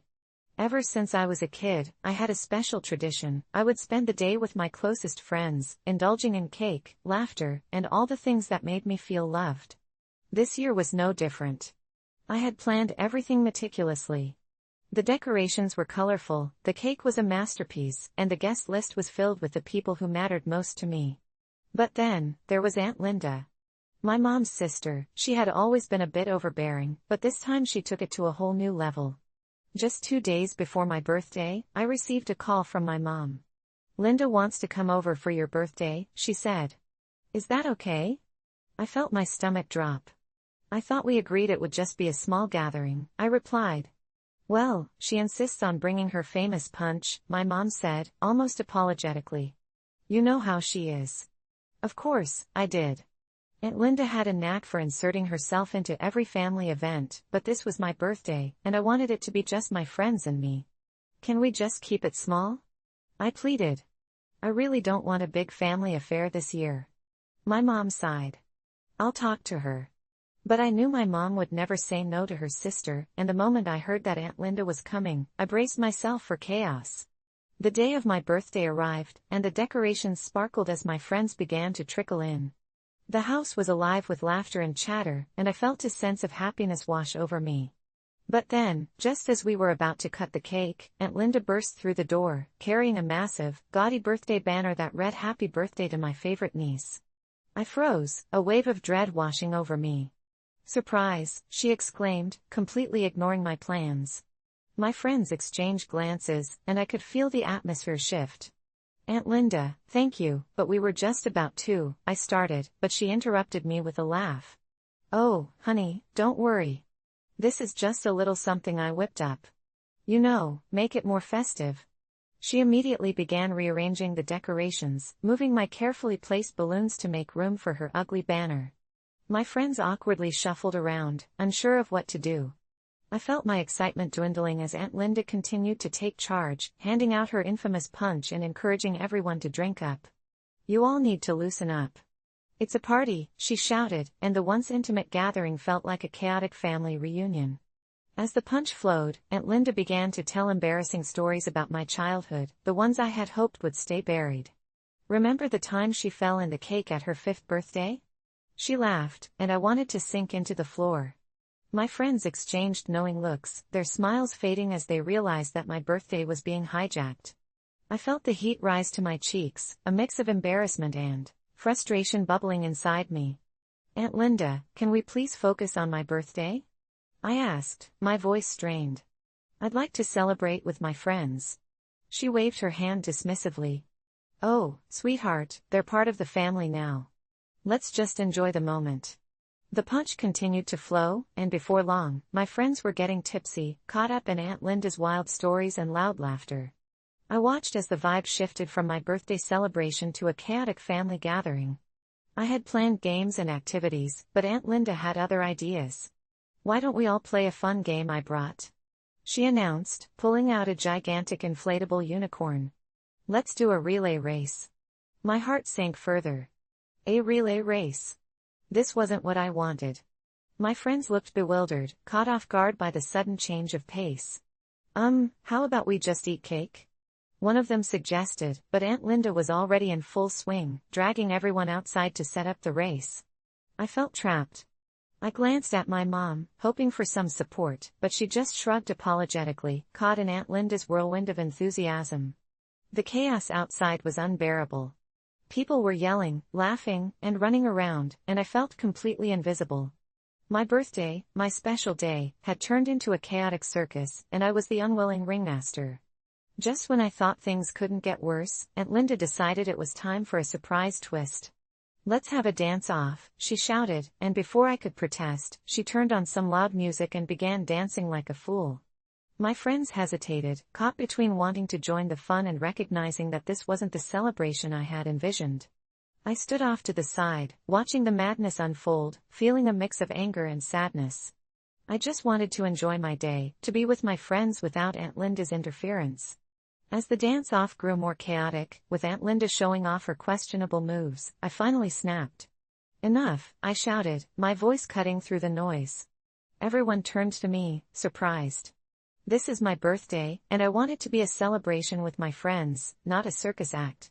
The music stopped, and an awkward silence fell over the crowd. Aunt Linda looked taken aback, her smile faltering. "But I was just trying to have fun," she said, her tone defensive. "You're ruining the party." My friends murmured in agreement, and I could see them shifting uncomfortably. "This isn't what I wanted, Aunt Linda. I appreciate your effort, but you've taken over my day, and it feels like it's not even mine anymore." The tension hung in the air, and I could see the hurt in her eyes. For a moment, I felt guilty, but I quickly reminded myself that I had every right to stand up for my birthday. "It's supposed to be about me and my friends, not a family gathering," I continued. "I wanted to celebrate with the people I chose, not to compete with a party that I never asked for." Aunt Linda crossed her arms, her expression shifting from hurt to frustration. "You're being selfish. I just wanted to make it special for you." I took a deep breath, trying to keep my composure. "I get that, but this isn't how I wanted to celebrate. I need you to respect my wishes." After what felt like an eternity, Aunt Linda finally sighed, the fight draining from her. "Fine. I'll let you have your birthday." The crowd shifted, and I could feel the atmosphere changing. My friends began to cheer, encouraging Aunt Linda to join us for cake and games instead of the chaotic activities she had planned. Slowly, she smiled again, realizing that we could compromise. As we gathered around the cake, I felt a rush of relief. I blew out the candles, and my friends erupted into cheers, and for the first time that day, it felt like my birthday again. We cut the cake, shared stories, and enjoyed each other's company, and Aunt Linda even joined in the festivities, letting go of her overbearing ways. By the end of the night, I had realized that while Aunt Linda might be entitled and overbearing, she also loved me in her own way. The chaos had transformed into something surprisingly special, and I learned that sometimes, it takes a little conflict to bring people together. My birthday may not have gone as planned, but it became a day filled with laughter, love, and a newfound understanding between my aunt and me. So if you ever find yourself in a similar situation, remember to stand up for yourself, but also be open to the unexpected twists life throws your way. I've always struggled with self-doubt. From the moment I could remember, I had this nagging voice in my head that told me I wasn't good enough, smart enough, or deserving enough. It was a crippling feeling that seeped into every corner of my life, but I had a moment one night that changed everything. It started innocently enough. I was scrolling through an old forum dedicated to personal stories, and I found this post that piqued my interest. The user described a mysterious figure who appeared in their dreams, offering cryptic advice that ultimately helped them confront their fears and insecurities. They claimed this figure, who they called the confidant, changed their life forever. Intrigued and a bit skeptical, I thought, what do I have to lose? I decided to attempt the same thing with my dreams and set my intention before going to sleep that night. I repeated to myself, I want to meet my confidant. I drifted off, unsure if this would work or if I was just wasting my time. But when I fell asleep, I found myself in a surreal landscape, one painted in shades of deep violet and teal. A fog rolled in, thick and suffocating, but I pushed through it. And that's when I saw him, tall and cloaked in shadows, yet his eyes glowed with an ethereal light. "Welcome," he said, his voice smooth and deep as molasses. I was terrified yet captivated. I asked, "Who are you?" He smiled, but it didn't feel entirely comforting. "I am the confidant. I can help you conquer your doubts, but only if you're willing to confront the truth within yourself." I felt a chill run through me, and immediately a flood of memories overwhelmed my mind, all the times I believed I wasn't enough, a failure, or unworthy. I wanted to pull back, to retreat into the safety of self-pity, but something compelled me to stay. "What do I have to do?" I asked, my voice shaking slightly. "You need to face your fears," he replied. "They're the shadows hiding your true self." With those words, the landscape shifted around me, transforming into a twisted reflection of my own failures. I was suddenly back in high school, standing outside the gym on the night of the big talent show. My heart raced as I remembered my moment of glory turning to disaster when I tripped on stage, the audience erupting in laughter, a nightmare that replayed in my mind countless times. The confidant stood beside me as the memory unfolded, nodding knowingly. "This feels like a scar, doesn't it?" he asked. I nodded, unable to speak. But what if I told you that this moment does not define you? You're stronger now than you were then. You have the power to rewrite this story. With a wave of his hand, the scene changed. I stood on that same stage, but this time the audience was supportive. They cheered me on as I began to sing. The shaking in my voice transformed into strength and confidence. The laughter turned into applause, and an overwhelming surge of pride filled my heart. The confidant smiled, and I felt lighter, as if a weight had lifted from my shoulders. You see, it was just a moment. You are not defined by one performance. I awoke the next morning, breathless but intrigued. The dream lingered in my mind like an echo, urging me to embrace it. I decided to explore this newfound sense of empowerment and sign up for a local open mic night, something I'd always wanted to do but had allowed self-doubt to stop me. As days turned into weeks, I kept returning to the dream world, meeting my confidant each time, facing more fears, my terrible report cards, my failed relationships, all the things that haunted me. With each encounter, he taught me to see the strength hidden within those memories. He guided me to embrace failures as lessons instead of scars. I practiced my singing daily, performed at various events, and slowly but surely, the fear that once dictated my life started to fade. One evening, I walked onto the open mic stage, nerves sizzling in my stomach, but also a calm determination radiating through me. I looked out at the crowd, a mix of friends and strangers. I could hear the slight rustling of their chairs, feel the anticipation hanging in the air like the scent of rain. I took a deep breath, closed my eyes for a moment, and when I opened them, I felt as if the confidant was standing next to me, reassuring me. I began to sing, letting the notes rise and fall like waves crashing on the shore. For the first time in my life, I sang without doubt, without fear, and it felt like I was pouring my soul into every lyric. The audience responded with cheers and applause that lifted me higher than any self-doubt had ever dragged me down. That night, I realized just how far I'd come, not just in conquering my fears but in discovering who I truly was beneath the layers of insecurity. In the days that followed, I began to shift my perspective, actively combating the dark thoughts that would still occasionally creep in. I found myself talking to the confidant even when I wasn't dreaming, seeking that same guidance in my waking life. I realized then that I was not alone in this journey, simply addressing the voice of self-doubt brought forth a strength I never knew I had. It felt empowering to confront that inner critic in ways I hadn't considered before. I opened up to friends about my struggles and fears. I took risks, pushed boundaries, and slowly, the confidence I had developed transformed my life. I began to push myself creatively, exploring art and writing, even attempting things I had once shied away from. The dream encounters with the confidant dwindled, and though I missed them, I understood he had shown me how to be my own guide. The last time I saw him, he simply nodded and smiled, as if to say I had graduated. The dream world faded, but the strength surged. It has been months since that pivotal moment, and I'm now in a position where I can inspire others battling self-doubt, sharing lessons I learned along the way, encouraging them to seek their own inner confidant. I realize now that everyone has their own struggles, and they, too, are capable of overcoming. I will continue to fight the good fight, learning and, sometimes, stumbling along the way. The journey to confidence is ongoing, yet I welcome every twist and turn. And sometimes, in those quieter moments late at night, I imagine the confidant standing there, proud of the progress I've made, urging me to keep going. If anyone resonates with this story, just know that you are not defined by your doubts, rather, you are shaped by how you confront them.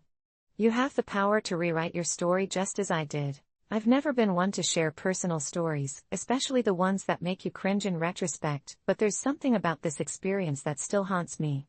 I can't shake the memories of that day, the most embarrassing moment of my life, a moment that not only changed my reputation but also the way I view the world around me. It all started during my senior year of high school, in the spring semester. Our school had an annual talent show, and I had decided to showcase my passion, magic tricks. I had spent weeks preparing, practicing sleight of hand and perfecting my favorite illusion. When the day finally arrived, I was riddled with nerves, but it was also exciting. My friends had gathered to support me, and I felt ready to dazzle everyone with my grand finale, a trick I had seen that involved making a person vanish.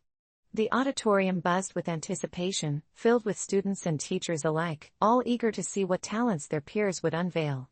I went on stage, adrenaline pumping through my veins. I did some basic tricks to warm up the audience, but the highlight was supposed to be my final act. I had convinced my best friend, Jeremy, to assist me. He was always a good sport, and I thought it would be a magical moment for us both. I positioned him in a large box, announced my disappearing act, and with a flourish of my cape, I pulled the curtain closed. My heart raced as I got into the rhythm of my performance, going through the motions like I had rehearsed. I built up the suspense, waving my wand, chanting and performing all the dramatic flair that I could muster. Then I whipped open the curtain, ready to reveal an empty box. For a second, there was just a stunned silence as the audience processed what they thought they just saw. But then it hit me. Jeremy was still in the box, looking confused and a bit terrified. Panic surged through me as I scrambled to think of what to do next. I was supposed to be the magician, the master of illusion, and now I was the fool standing in front of 1,000 eyes, dead silent except for the growing laughter echoing through the crowd. I stammered, trying to recover, but all I could do was awkwardly fumble with the props until Jeremy, seeing my desperation, called out, "Hey, I'm still here." The laughter escalated. My face burned. I had to think fast. In a desperate attempt to salvage the act, I improvised, waving my hands and attempting to lift the box dramatically. But instead, I ended up knocking it over completely. It toppled over, wooden panels splintering, and Jeremy tumbled out, landing in a heap. The audience erupted into a chorus of roars and howls, the kind that would drown out any hope of regaining control. Mortified, I rushed to help him up, but the damage was done. My name became synonymous with disaster that night. As we left the stage, my mind spiraled with humiliation. My friends tried to console me, and for a moment, I thought I could brush it off as just a funny story. But, when I returned to school the following Monday, it was like walking through a minefield. Every corner I turned, I could hear whispers. "You're the magician," they'd say, bursting into laughter. I catch snippets of conversations, every one of them retelling the story of my failure, each more exaggerated than the last. It wasn't just the students, even some of the teachers joined in on the fun, chuckling to themselves. I felt like a pariah. I began avoiding the cafeteria, the hallways, even the gym. I had worked so hard to make my mark before graduation, and now it felt like my biggest legacy was going to be a colossal failure. Just as I was starting to believe that maybe I could endure this, something worse happened. One afternoon, after school, as I was gathering my things, I overheard a group of popular boys talking about the talent show.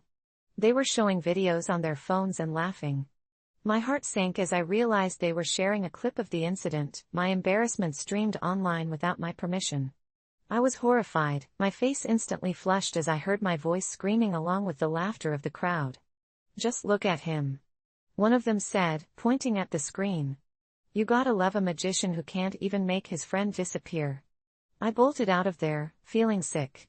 That moment felt like the death knell for any semblance of a normal senior year. I withdrew from everything, skipping out on events, and stopped hanging out with friends. Instead, I spent hours in my room replaying the incident in my mind, continually wincing at the absurdity of it all.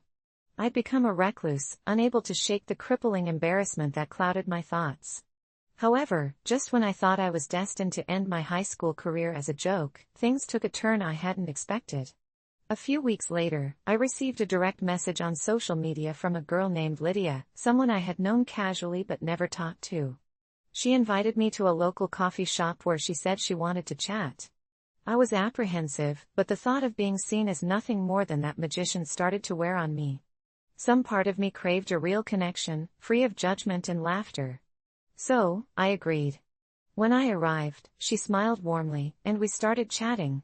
She mentioned the talent show incident as if it was just a funny story. "Honestly, I loved your act," she admitted. "You turned an embarrassing moment into something memorable, and that takes guts." For the first time in weeks, I felt a glimmer of hope. We talked for hours, sharing laughs and stories, and within a few days, we began hanging out regularly. Eventually, I told her everything, the shame and anxiety that had overwhelmed me since that day. To my surprise, she didn't laugh or mock me. Instead, she shared her own embarrassing moments, and right in that moment, I realized we all had our moments of vulnerability, sometimes even more embarrassing than mine. Through her, I found solace. Whatever heat of embarrassment I had felt transformed into something manageable. We ended up becoming close friends, and all those memories of the cruel laughter faded. I learned to face my fears head-on, to tackle my vulnerability instead of hiding from it. Through this experience, I discovered that sometimes, the only way to face the fallout of embarrassment is not to shield yourself away but to step into the light, where you can find others who understand. In time, I worked up the courage to hit the stage again, this time for an open mic night where I told my story with humor, capturing the mishap that had once haunted me and making others laugh with me instead of at me. The once dreaded moment turned into a point of connection, and as I walked off the stage that night, the wave of applause drowned out any echoes of shame that had lingered for so long. I realized that sometimes the most embarrassing moment of your life can be the seed of the greatest friendships and the most profound personal growth. The day I realized the importance of self-reflection started like any other, with my alarm clock aggressively buzzing at 6 a.m. I hit snooze, rolled over, and returned to the comfort of sleep. Little did I know, this would be the day my life changed forever. I finally dragged myself out of bed around 7:15, groggy and disoriented. I stumbled to the bathroom, splashed some water on my face, and stared at my reflection in the mirror. The tired eyes staring back at me didn't reveal any hint of the strange events that were about to unfold. It was just an ordinary Thursday and, like most, I was preoccupied with my usual routine. I downed a cup of coffee, checked my phone, which was filled with notifications from social media. I mindlessly scrolled through the feed, absorbing the curated happiness of my friends and strangers alike. As I got dressed, I thought about how I'd been feeling off lately, a persistent cloud of anxiety hanging over me, overshadowed by a gnawing sense that I was missing something crucial in my life. Work was a blur, as it often was. I sat at my desk, filtering through emails, when I received a text from a number I didn't recognize. "Meet me at the park after work. You need to see this." My anxiety spiked at the unknown message, and my thoughts raced. Was it some well-meaning friend trying to help? Or something more sinister? Curiosity pushed me to keep the appointment. After a long, grueling day, I made my way to the park, a place that was usually filled with laughter and life but now felt heavy and ominous in the evening gloom. The air was thick with an impending storm. I scanned the area, spotting a figure in the distance, cloaked in shadow. As I got closer, I realized it was an old friend from high school, Sam, someone I had lost touch with over the years. He looked just as I remembered, except for the haunted look in his eyes that sent a chilling shiver down my spine. "Thanks for coming," he said, his voice shaky. "I know this is weird, but I wouldn't have reached out if it wasn't important." I felt a knot tighten in my gut. "What's going on?" I asked, trying to mask my unease. Without a word, he handed me a small, ornate mirror that seemed to shimmer with an otherworldly light. "I need you to look into it," Sam urged. "It's not just any mirror, it shows the truth of who you really are." I hesitated, staring at the reflective surface that looked too beautiful to belong in this park, too polished for the mundane reality surrounding us. In a moment of reluctant bravery, or stupidity, I took the mirror in my hands, feeling its cold weight. Looking into it, I expected to see my tired reflection, maybe even the anxiety scars etched upon my face. What I saw, however, was a horrifying distortion of my life's choices laid bare before me, all my regrets, my failures, and the people I'd hurt. Flashes of moments I'd buried deep appeared, my friend Miranda crying as I rejected her ideas, the way I had tossed aside my family when they needed me most, and the countless missed opportunities in my quest for superficial success. I stumbled back, gasping for air, the weight of it crushing me. Sam looked stricken, but also relieved, as if he had been waiting for this moment. "You see it now, don't you? The mirror forces you to confront yourself, to face your past. Too many people refuse to look," he said.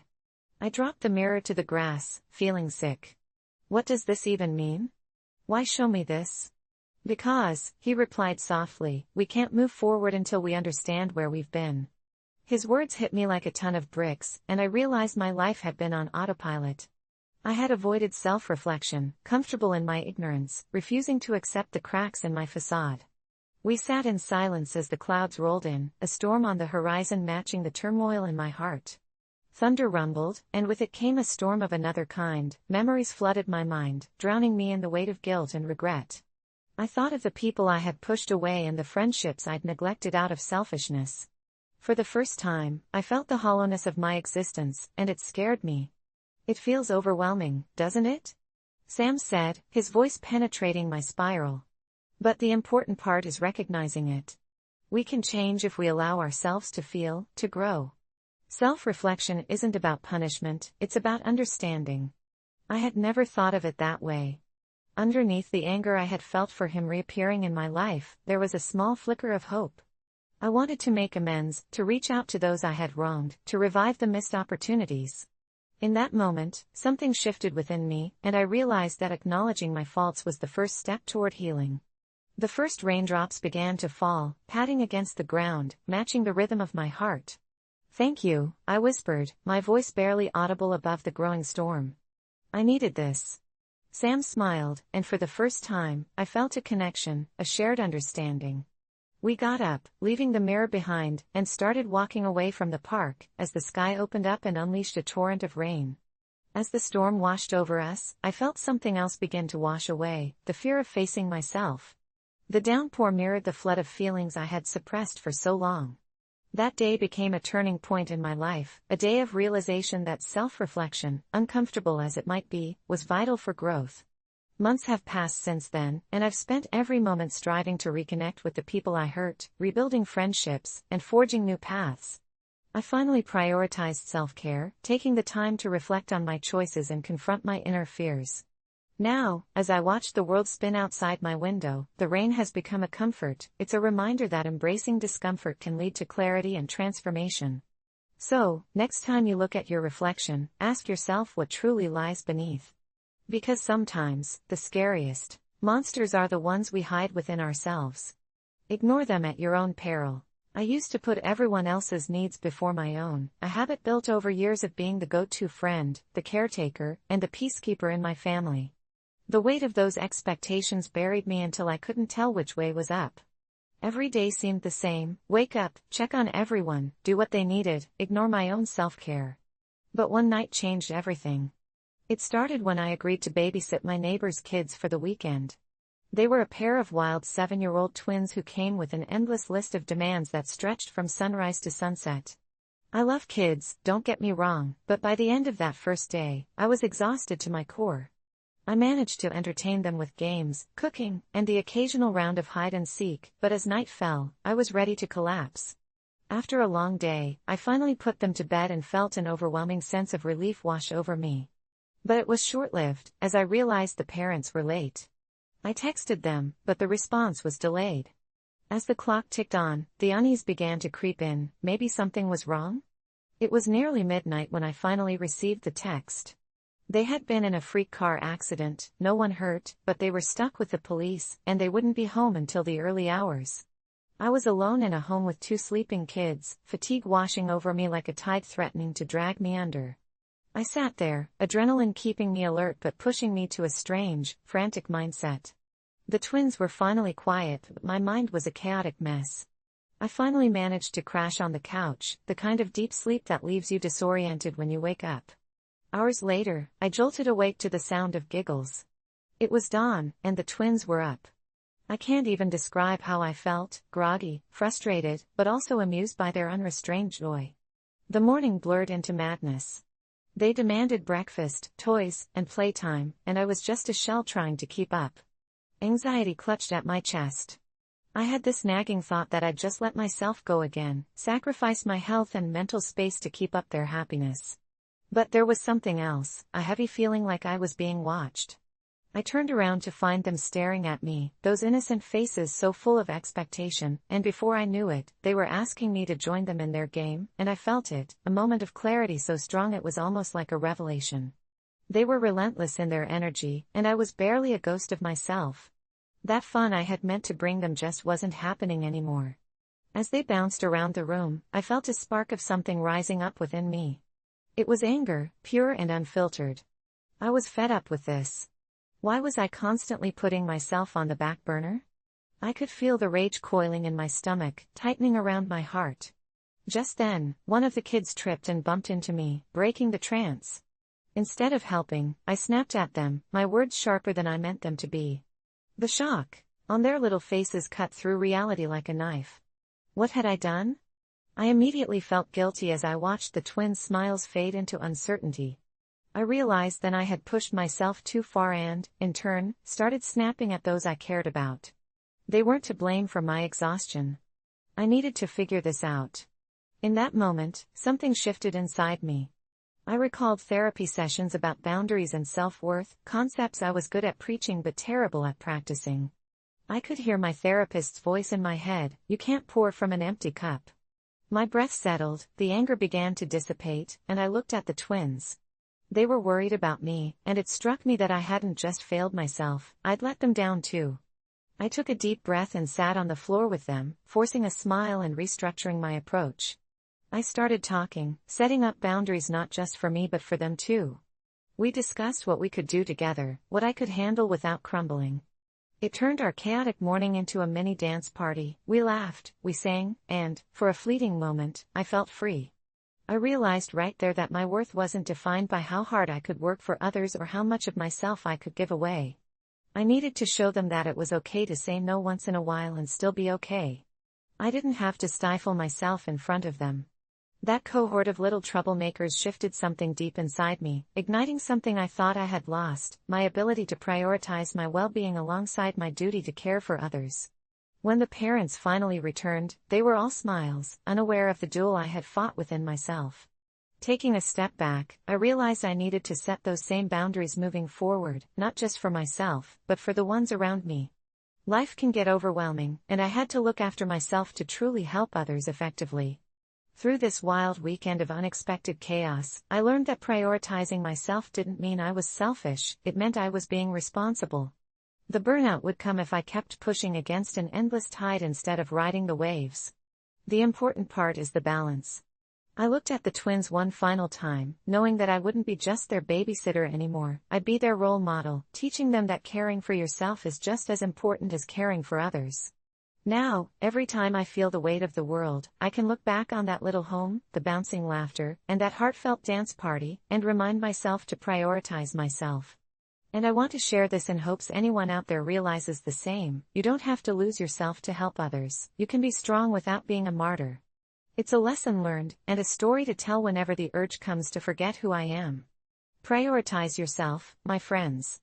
There's a reason why airplane instructions tell you to put on your own oxygen mask before you assist someone else. There was a time in my life when things just seemed too easy. I was coasting through my late teens in a haze of indifference. My friends and I had a routine. We'd meet up at the old abandoned factory just outside of town, a place we claimed was haunted. None of us believed the stories, about a man who had vanished in its shadows or whispers of a girl in white drifting through the crumbling walls, but we gravitated there anyway, daring each other to creep deeper into its maze of rusted metal and shattered glass. It was during one of these impromptu adventure nights that I found something strange.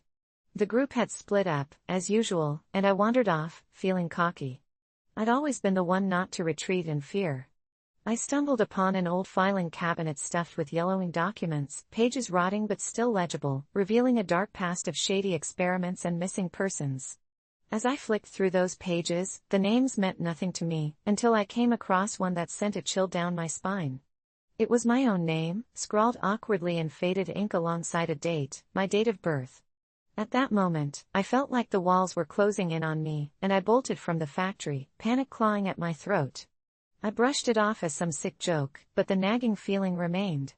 Shortly after, I did something unthinkable. I shared a photo from that night on social media, claiming I had found something supernatural, exaggerating the whole experience to gain likes. I took pride in the engagement it brought. People were commenting and sharing like I was some kind of urban legend creator. But that night, it felt real. I began receiving messages from people who claimed they had been affected, strangers sharing tales of shadowy figures and eerie noises haunting their homes. I blocked them, thinking they were just trying to piggyback on my moment of fame. But they kept coming back with the same story about something lurking, something that came for them when they least expected it.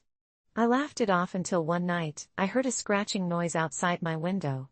My heart raced. I wanted to believe it was just the wind, but the sound persisted. I drew the curtains and stared into the dark, my breath catching in my throat as I saw a figure standing in my yard, its form indistinct but eerily familiar. I shut my eyes tightly, convincing myself I was just imagining it. The scratching stopped, but my mind was spinning. Had I invited this entity into my life with my careless words? Over the weeks that followed, the visits didn't stop, only they became more disturbing. My friends were now threatened, each recounting their own horror stories that matched the strange occurrences in my life. One friend was convinced she found an actual voicemail on her phone from me, except her phone showed that I never called her. Another woke up to find her entire room rearranged in patterns that shouldn't be possible. The group was slowly unraveling, each of us fearing what we'd unleashed. Clarity broke through my stubbornness when I realized the references to my name weren't merely coincidence, they were a warning. I wanted to reach out to those who had contacted me, but now I felt too much shame. I was the one who had fueled this by spinning a story for a few cheap thrills. During a confrontation in the factory, my friends attempted to confront me about my responsibility. The air was thick with accusations, the accusations that only made my shame deeper. "You opened something, and now we're cursed," Amanda shouted. But I was too stubborn, too proud to admit that I was the one who had set this all in motion. How could I? I turned away, even while a dark shadow began creeping behind them. I shook my head, trying to deny the darkness. Yet there it loomed, large, swirling, a malevolent presence formed of our collective fear. It reached out and grasped Amanda, dragging her into the darkness with a blood-curdling scream that sent shivers down my spine. I had thought it was all a prank, something that would fade away like a viral trend. But what stood before me was pure terror, tangible and merciless. I couldn't let it take me too, I couldn't let my actions extend their reach any further. Without thinking, I lunged back towards the very filing cabinet where I first found the documents. It felt ridiculous, like I was searching for some mystical solution to erase my sins. But as I threw open the cabinet doors, I was greeted with the same old papers and a bitter recollection of the warning they provided. I grabbed a crumpled sheet, my heart pounding as I skimmed through names. Among them, I found a pattern. All involved had one thing in common: they'd engaged with the shadows, unknowingly warning others just to get a glimpse of the thrill. I remembered one name, Helena, an urban legend of a girl who disappeared near the factory years ago. It dawned on me that all along, I had been casting my own shadow on her story. In that overwhelming moment of guilt, I began to cry out her name with a mantra, pleading for her forgiveness. "Helena, I'm sorry. Please, I can't let this continue." As I shouted, the entity paused, releasing Amanda, who fell to the ground gasping. My heart raced as it spoke, not with words, but through the echoing shadows that murmured and resonated throughout the factory. "You face the consequences of your actions, return what you have taken." Suddenly, the shadows began to retreat, spiraling back into one large mass hovering above my head. It was a tornado of energy, and it wanted retribution. I clutched Amanda and dragged her from the visible chaos, the weight of my regret forcing every step. I would face this alone. I returned to the factory, clutching that crumpled document, screaming until losing my voice, murmuring the names written on the faded pages, hoping it would appease the darkness I had called. "Helena, I'm sorry. I begged. Please forgive us." The shadows slowly receded with my words, turning into mist around me, until finally, they collapsed, taking the remnants of my carelessness with them. The weight lifted, but at what cost? The people I cared for were still shaken, our friendship irreparably damaged, but at least I could breathe. I walked away from that factory forever changed, a lesson learned in gravity and respect. Those who challenge the facade of legends need to realize they affect the very fabric of the stories we tell. Facing the consequences of my actions wasn't easy, but it was necessary. I now understood that sometimes, the darkness isn't just a story, but a warning waiting to be heeded. The drama unfolded at my family reunion. Here's what happened. It was supposed to be a typical family reunion, one of those laid-back affairs where we all gathered at my aunt's house, caught up on each other's lives, and indulged in the same tired old jokes and anecdotes we'd heard 1,000 times before. Every year, my extended family would gather, most of them from out of town, for a weekend of barbecues, games, and a lot of awkward small talk. But this year was different. Something was off. I could feel it the moment I walked in the door. There was a tension in the air, something I couldn't quite put my finger on, but it was there, like a cloud hanging over the usual light-hearted chaos. It wasn't long before I found out exactly what had been building up in the weeks leading up to the reunion. It all started with my cousin, Hannah. She had been acting strangely for months, withdrawing from the family, avoiding group chats, and generally keeping to herself. I figured she was just going through a phase, maybe some personal stuff she didn't want to share, but I had no idea what was really going on. The moment she arrived at the reunion, she seemed even more distant than usual. She wasn't her bubbly, sarcastic self, she was quieter, almost nervous. Her eyes darted around the room as if she was searching for something, or someone. That's when I noticed him. Eric, her ex-boyfriend, had shown up too, despite the fact that their breakup had been nothing short of dramatic. They had been together for nearly 5 years, and everyone had thought they were the perfect couple, until the explosive breakup that had torn the family apart. I hadn't seen Eric in months, but here he was, standing in the corner, looking just as uncomfortable as everyone else. It was clear he wasn't welcome, not after the way things had ended between him and Hannah. The breakup had been messy. He'd cheated on her, or at least that's what she had said, and the fallout had been brutal. Hannah had cut him off completely, but somehow, he had wormed his way back into the family's good graces. That's when the whispers started. Aunt Linda, who always had a way of getting the juiciest gossip, pulled me aside and whispered in my ear that Eric had been acting strange lately, coming around asking for forgiveness, trying to win back Hannah. But the worst part? He wasn't just asking for her forgiveness, he was asking for a second chance. As the day went on, the tension only grew. People avoided each other's eyes, conversations died as soon as they began, and even the kids seemed to feel it. We all tried to pretend everything was fine, but it was impossible to ignore the elephant in the room. I caught snippets of conversations, bits of gossip that filled in the gaps. Apparently, Hannah had been seeing someone new, someone she'd been keeping quiet about. She hadn't told anyone the details, but the rumors were flying fast. Some said he was a wealthy businessman, others said he was a childhood friend, but no one knew for sure. What was clear, however, was that Hannah was still deeply hurt by Eric's betrayal, but she was trying to move on. As the evening wore on, things finally came to a head. We were all gathered in the backyard, just finishing up dinner, when Hannah and Eric were both standing at the grill at the same time, awkwardly side by side. That's when Eric made his move. He stepped up to her, his voice low but steady, and said, "Hannah, I know I messed up.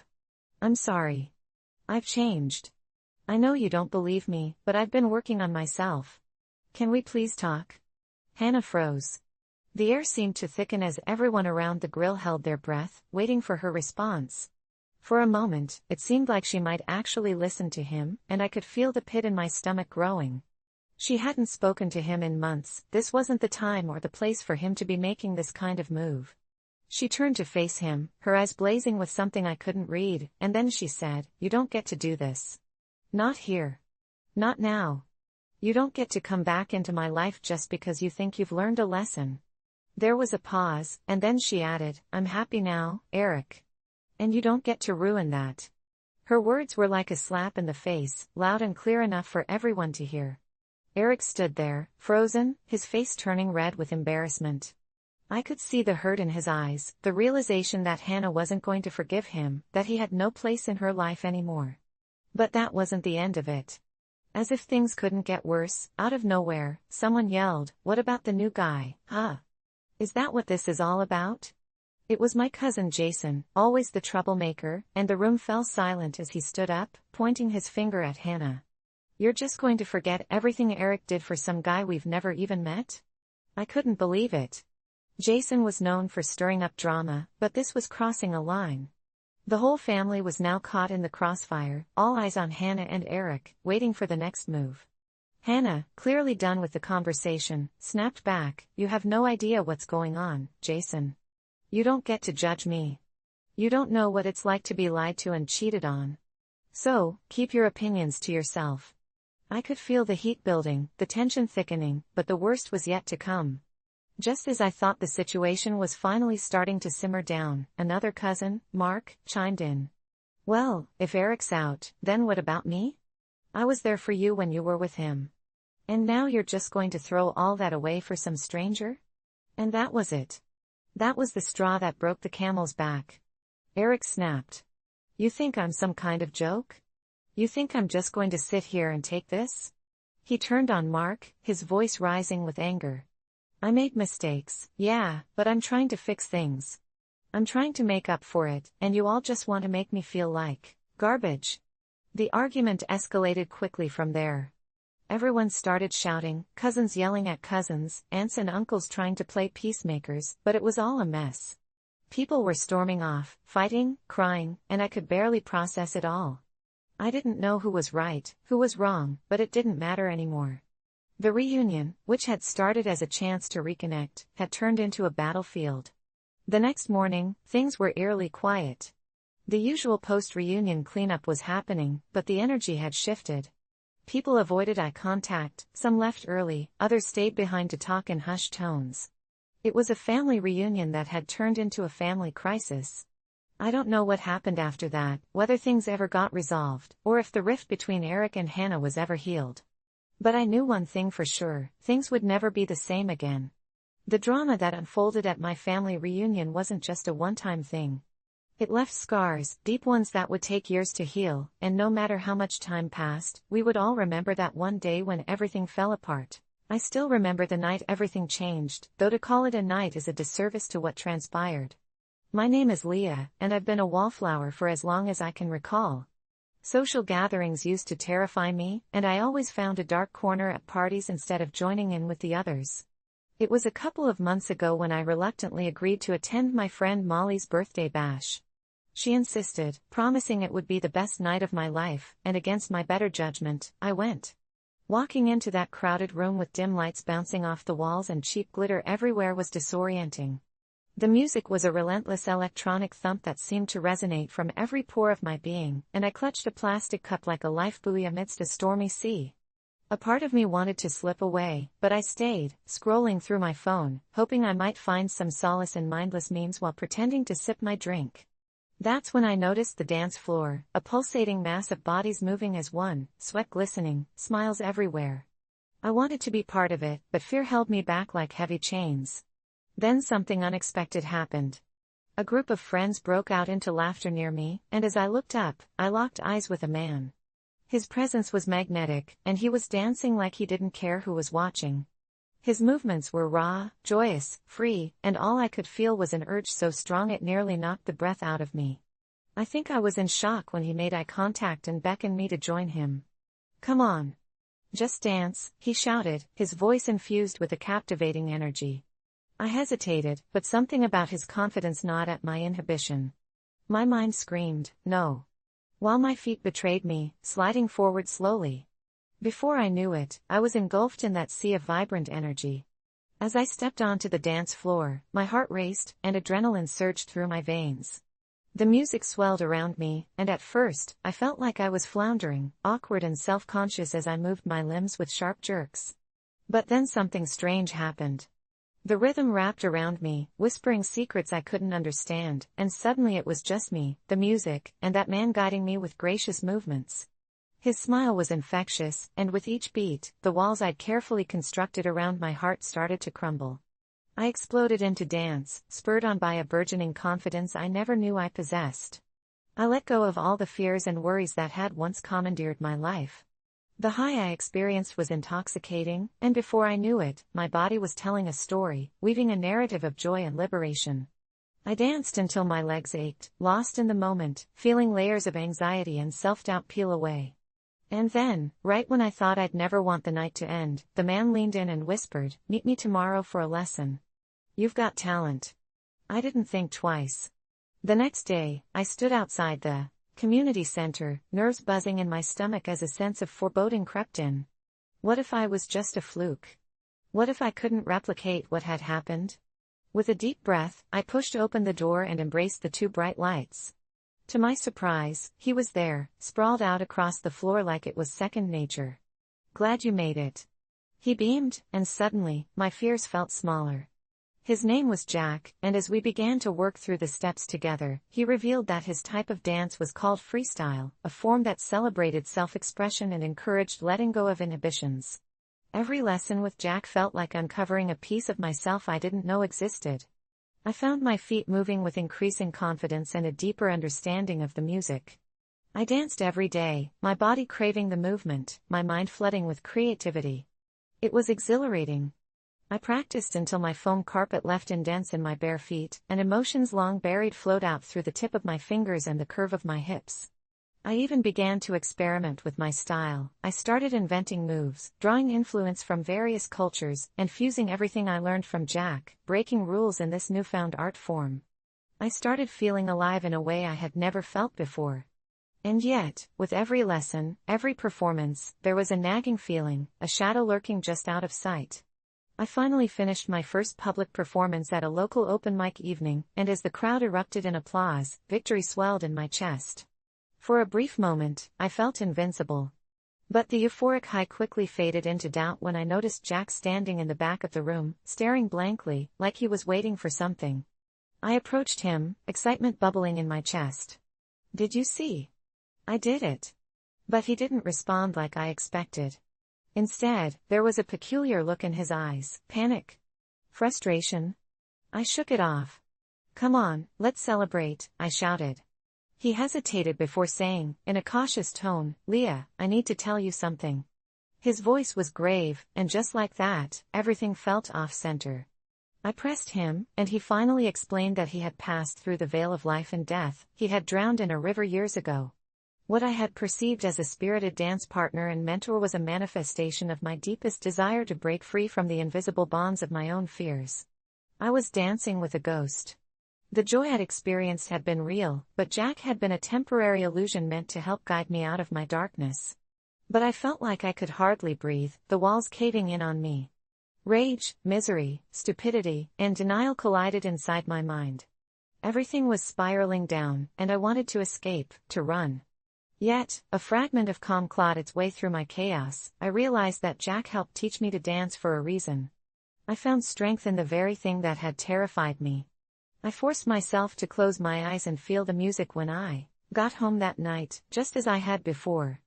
I let myself dance, pulled into the darkness of the room where ghosts lingered. I felt like a phoenix rising from its ashes. I was reborn in that moment. I don't know how long I danced for, but I did until dawn crept through my window. Somewhere in my heart, I knew Jack had done more than just appear when I needed to learn how to dance. He helped me express my soul, helped me understand that self-expression could be the most profound language of all. And so, I learned to dance, not just on physical floors but in the universe of life. With each movement, I left behind remnants of fear, and with each beat, I grew stronger and more vibrant, channeling Jack's spirit but ultimately crafting my unique dance, my story. Today, I dance for the living and the ghosts alike, an intense expression of that dark corner where magic and fear coexist. Dance was impossible, until it wasn't, and I promise you, if you ever find yourself in a place where you feel like you're drowning, just dance. Thank you for allowing me to share my story. When I learned to trust my instincts, a life lesson. When I learned to trust my instincts, it wasn't in some quiet, introspective moment of clarity, it was during the most harrowing and surreal experience of my life, one that I still struggle to explain even now. It began on a Friday night when I decided to take the long way home from work. I don't know why I did it. Maybe it was the weight of the week finally catching up to me or the gnawing feeling that I needed some kind of change, even a minor one. The usual route felt suffocating that evening, and the thought of mindlessly crawling through familiar intersections filled me with a strange unease I couldn't shake. So, I turned left instead of right and found myself driving down a stretch of road I hadn't taken in years. It was darker than I remembered, lined with tall trees that blocked out the moonlight and made the streetlights seem dim and ineffective. My headlights cut through the gloom, and the rhythmic hum of the tires on the pavement was oddly soothing at first. I rolled down the window, letting the crisp night air wash over me, and for a brief moment, I felt lighter, like I'd made the right choice. But then, about 10 minutes into my detour, I noticed something strange, a car behind me, keeping pace. It wasn't unusual to have someone driving in the same direction, but something about the way this car moved set my nerves on edge. It wasn't just following, it was mimicking. If I sped up, it sped up. If I slowed down, it did the same. I told myself I was being paranoid, that it was just a coincidence, but the longer it went on, the harder it became to dismiss the sinking feeling in my gut. That's when the first real warning bell went off in my head, a voice, quiet but insistent, telling me to turn off the road, to see if the car would follow. I ignored it at first, rationalizing that I didn't want to overreact. But the voice grew louder, more urgent, until I finally gave in and took an abrupt right turn onto a side street. The car followed. My heart rate spiked, and a cold sweat broke out on the back of my neck. I tried to convince myself it was nothing, that I was reading too much into it. But every instinct in my body was screaming at me now, telling me this wasn't normal. I drove for another block, my mind racing, and then made another sudden turn, this time onto a narrow residential street. The car stayed right behind me. My hands gripped the steering wheel so tightly that my knuckles turned white. The neighborhood was eerily quiet, the kind of place where people locked their doors early and turned off their porch lights by 9. There was no one outside, no one to witness what was happening. I scanned the houses as I drove, searching for anything that might offer me some kind of refuge, a lit window, an open garage, anything. But it was as if the entire world had gone to sleep, leaving me alone with my rising panic. That's when I spotted the park. It was small and unassuming, just a patch of grass with a few benches and a playground, but it was well lit, and for some reason, it felt like a lifeline. I veered into the parking lot and pulled into a space, shutting off my engine and sitting there, heart pounding, as I watched the car glide to a stop at the lot's entrance. It didn't pull in. It just sat there, its headlights cutting through the dark, glaring at me like a predator sizing up its prey. Every fiber of my being was telling me to stay put, to not get out of the car, but then the voice in my head, the same one that had urged me to take the detour, to test if I was being followed, said something I didn't expect: run. It didn't make sense. I was safer in the car, wasn't I? But the voice didn't waver, and neither did the feeling in my gut. So, against all logic, I grabbed my phone and my keys and bolted from the car, sprinting across the park toward the far side where the houses were closer together. I didn't look back. I couldn't. I just ran, my breath coming in ragged gasps, my legs pumping harder than they had in years. When I reached the edge of the park, I ducked behind a row of bushes and crouched there, trying to catch my breath. That's when I heard it, the sound of footsteps crunching on gravel, slow and deliberate. Someone had gotten out of the car. My chest tightened, and I clamped a hand over my mouth to stifle the sound of my breathing. The footsteps grew louder, closer, until they were just on the other side of the bushes. I could see the shadow of a figure, tall and imposing, illuminated by the park's lights. My heart felt like it was going to explode, but I stayed perfectly still, praying they wouldn't find me. And then, just as suddenly as the footsteps had appeared, they started to fade. I waited until I was sure they were gone, then crept out from my hiding spot and made a mad dash to the nearest house with a porch light on. I banged on the door, not caring how desperate I looked, and when an older woman finally answered, I practically collapsed into her entryway, trying to explain what had happened. She called the police, and when they arrived, the car was gone. The officers took my statement, but there wasn't much they could do without more information. They suggested I take a different route home next time and let me go with a warning to stay vigilant. I never found out who was in that car or what they wanted, but I'm certain that if I hadn't trusted my instincts that night, things could have ended very differently. That voice in my head, the one I'd ignored for so long, saved my life. And now, I listen to it, no matter how irrational or inconvenient it seems. Because sometimes, your gut knows things your mind can't explain, and ignoring it is a risk I'm no longer willing to take. I never considered myself an artist. In fact, I struggled to find a passion at all. I floated through life, job to job, feeling like a ghost among the living, unseen and unheard. That was until the night I stumbled upon a crumbling old art studio hidden away in the backstreets of my town. It was an unassuming building, the kind that blended into the background, gray and dusty. I almost walked past it, but something, maybe it was the flickering light spilling out of the window, or the faint sound of laughter, or a feeling that I didn't know how to articulate, pulled me inside. As soon as I stepped in, my senses were bombarded by the comforting scent of oil paints and turpentine. The walls were lined with half-finished canvases, each a burst of color, emotion, and possibility. The old wooden floor creaked beneath my feet, echoing the laughter of a group of people scattered around the room. They looked so alive, engrossed in their conversations and creations, celebrating each other's progress and sharing inspiration. I felt out of place, but the curiosity tugged at me harder than the discomfort. That's when I met her, Vivian. She was an older woman with wild gray hair that looked like it had never known a brush, and her hands were speckled with paint of every hue. She approached me with a smile that radiated warmth. "You look lost, dear. What brings you to our little sanctuary?" I fumbled with my words, but eventually managed to explain that I was just passing through when something pulled me in. Her eyes twinkled with understanding. Sometimes, the universe has a way of leading us to where we need to be. Why don't you join us? We're just about to start a new project. Hesitation coursed through me. Here was a group of passionate artists, and I had barely drawn stick figures in years. But before I could decline, she took my hand and led me to a blank canvas looming in the corner. What do you want to create?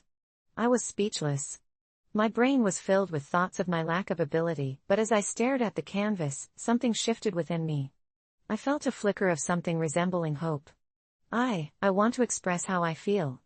The room quieted, the laughter subsided, and all eyes were on me. In that moment of vulnerability, I realized what I wanted wasn't just to paint, it was to share a part of myself, something I had long silenced. I picked up a brush, trembling yet determined, and allowed myself to be swept up in the moment. With each stroke, colors blended together, and for the first time, I felt as if I was channeling something greater, something that had been trapped inside me for too long. Hours slipped away unnoticed as I poured every ounce of emotion into that canvas, and when I finally stepped back to look at my work, I gasped. It was chaotic yet beautiful, an explosion of colors that mirrored the tumult of my mind and heart. The group erupted into applause, and I felt a warmth bloom within me that I had long thought lost. That night transformed me. I didn't just discover a skill, I uncovered a passion, a voice, and a way to navigate the world that made sense to me. I began spending more time at that studio, learning from Vivian and the other artists, allowing their passion to fuel my own. We created projects that split open our hearts and merged them with vibrant paints. I found myself staying late into the night, mesmerized by the process and the support of a community that celebrated individuality. But as the weeks passed, the camaraderie turned into something darker. A lingering unease crept into the studio. It started with whispers about the origins of the old building. People said it was haunted by a painter who had once poured his soul into the walls, and after years of creation, he faded into the shadows, consumed by his own madness. I brushed those rumors off. After all, art was about tapping into emotions, wasn't it? Then late one evening, as we painted under the dim light of flickering bulbs, I noticed a strange feeling that settled over me like a fog. It was as if the air thickened, and the shadows around us grew long and eerie. I shook it off until I found myself alone in the studio one night, my friends having left hours earlier. The studio was silent, save for the rustling of old canvases and the presence of something unseen pressing against me. I felt it in my bones, a cold dread that invaded my thoughts.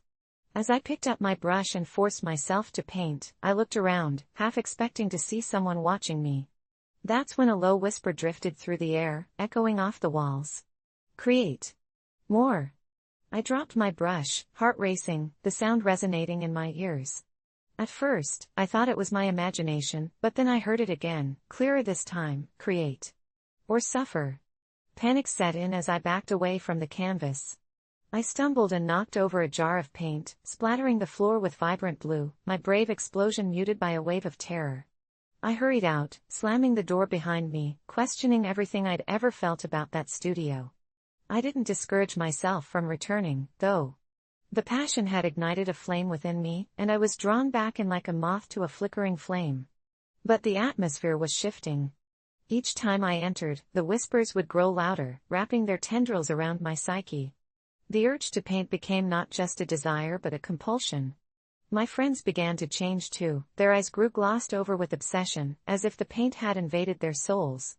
One evening, I found Vivian staring at a piece she had created, a grotesque swirl of colors that twisted in surreal ways. "It tells a story," she murmured, though her voice lacked its usual spark. But the painting didn't look like art, it looked like madness. I tried to distance myself, but I was ensnared by the same force that had drawn me there in the first place. One night, I hovered over a canvas, my spirit torn between joy and dread. I felt something watching me, and the room shifted subtly, shadows creeping and coiling. Create. Or else.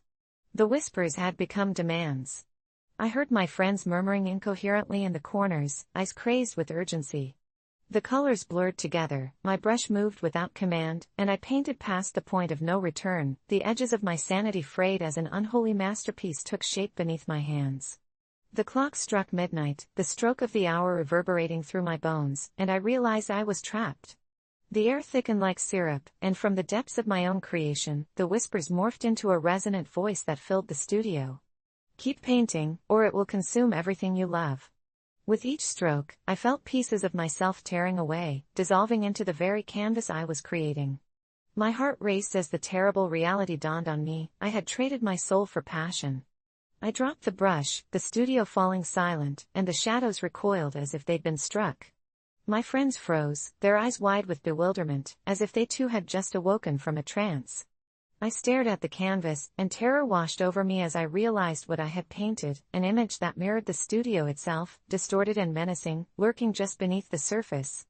In that moment, clarity pierced through the chaos. The art was consuming us, channeling every raw emotion and dark thought into a space that had once breathed life into us.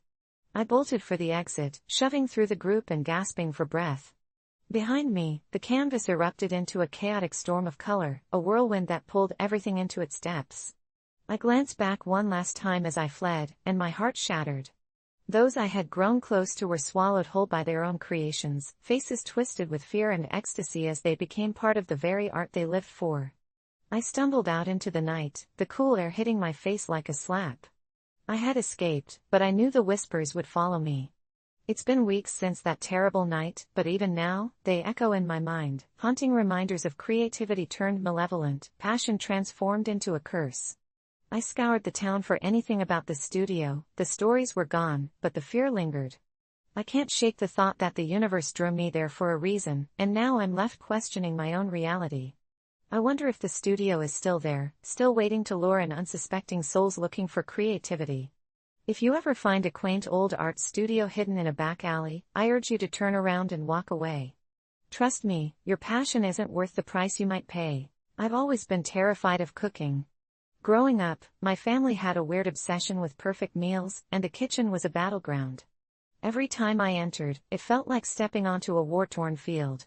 My mother would scream if the sauce wasn't simmering on just perfect, and my father would toss out ingredients like a chef auditioning for a cooking show.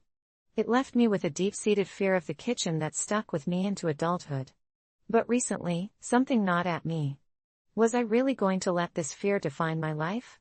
So, I signed up for a local cooking class.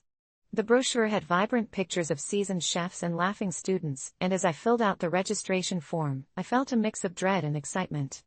The class met every Thursday night in the back of a little bistro named La Petite Cuisine. The first week came solely with nerves.